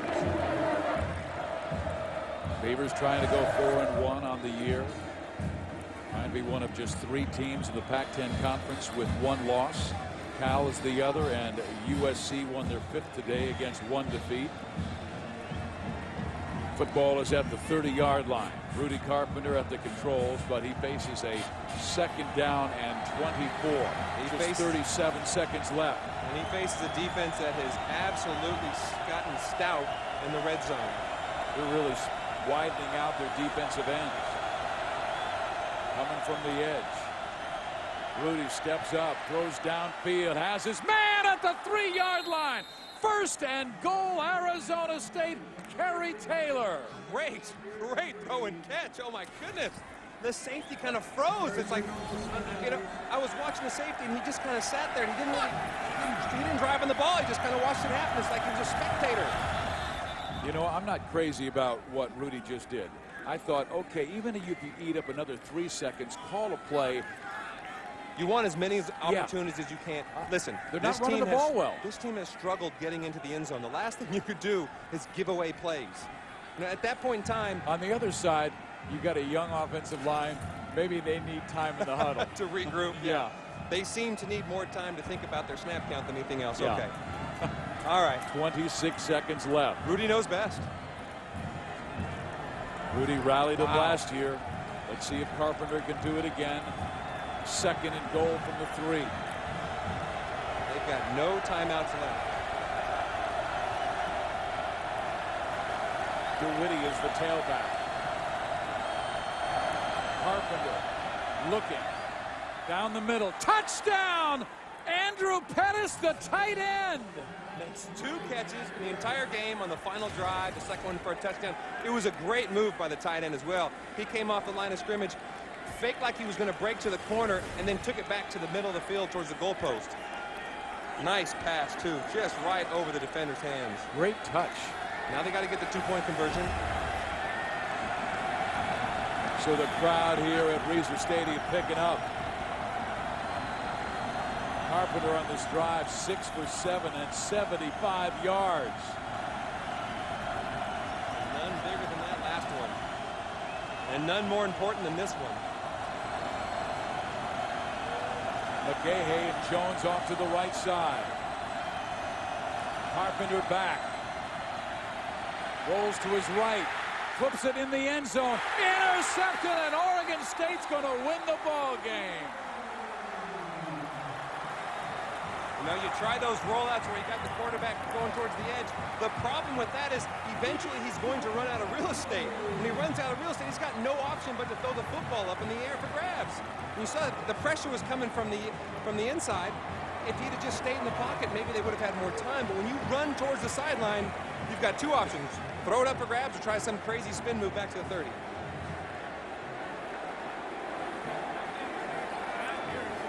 Time now for our Pontiac Pac-10 game-changing performance for the Oregon State Beavers. That failed 2-point conversion. Carpenter trying to find the end zone, being chased by the defense, lofting it, and intercepted by Victor Strong Butler. How about that? What a win this will be for Oregon State. What a great game by that defense. I mean, granted, they gave the last touchdown, but this is another example of why I like Saturday football. It's awesome. It's great stuff. I mean, look what happened today. The games we had. Notre Dame losing in 4 overtimes. Texas losing on the last play to Texas Tech. That wild one that you thought was absolutely crazy with the Northwestern Minnesota game. Oh, you know, you're on your 25 with about 15, 20 seconds left trying to go for a touchdown at 17-all tie. Strange things happen. And number 14, Mizzou beat Baylor on 31-28. Yeah. Crazy day in college football. That man just had the big interception. Victor Strong Butler. Rudy Carpenter, a valiant effort. I mean, Mark Banker said this is a guy who has a combination of courage and nuts. He's a little crazy, and you want that in your quarterback. You want a guy who has the freedom to take chances. Absolutely. And Oregon State catching the onside kick, so they'll have the football at the 48-yard line. They just have to go to the knee because Arizona State is out of timeouts. 27-25. I mean, Arizona, both these teams have played a great game today. You think about Canfield coming off the bench and what a tremendous job he did in leading this football team for Oregon State. But on the other side, Arizona State, so many missed opportunities, so many shooting yourselves in the foot, all the field goal tries instead of touchdowns. Wow. It just, unfortunately, in watching the game, you kind of see they're in a situation, they're a young football team. They've got to learn how to win first. You don't just get to win. They'll lose for the 6th straight time. The last time that happened was 1929 in the Great Depression. They'll be depressed tonight on their flight back to Phoenix, Arizona, but they played well, and Canfield with a good game. Jacquizz Rodgers with 133 yards on 30 carries. His 5th 100-yard game this year. He's special. He is. He's definitely special. To be that young and just not even know and go out there and play. And on the Arizona State side, they showed some signs of life tonight. They fought a great fight tonight. I mean, it was fun to see them compete. And you look at the last couple games, and they hadn't really been able to do that. And to do that here on the road against Oregon State, and once again, you got to give Oregon State the credit for winning this football game. They're 4-1 this year. Let's go down in the field to Michael Eaves. All right, guys, here with Jacquizz Rodgers. Jack, let me ask you about what happened in the first half. You guys only had 1 touchdown in the first half, but you turned the tide in the second half. What was different for you guys offensively? Well, we went into the locker room and made some adjustments and just try to exploit their defense. Even though you had a new quarterback out there, is it another adjustment you had to make as well? Well, Sean stepped up to the plate and made some big plays for us, and we was able to come away with the victory. Let's talk about the runs you made tonight. We've been seeing it since the first game for you in your college career. Inside, outside, making runs, running people over. You were doing pretty much what Quiz does. Well, I was just trying to keep my feet moving in the power and just trying to find a seam to run through. For the fans at home who don't get a chance to see you guys play all the time, can you give them a sense of what is special about this team where you guys are in a position potentially to maybe play in a Rose Bowl? Well, we're just going to try to win the rest of our games, and whatever happens, happens. He's a man of few words, but he has a lot of yards on the field for another game, guys. Jacquizz Rodgers will probably lead the Pac-10 in rushing this season. Jacquizz Rodgers with 133 yards rushing. He leads his team to a victory of Arizona State. They're 5-3 this year. We'll be right back.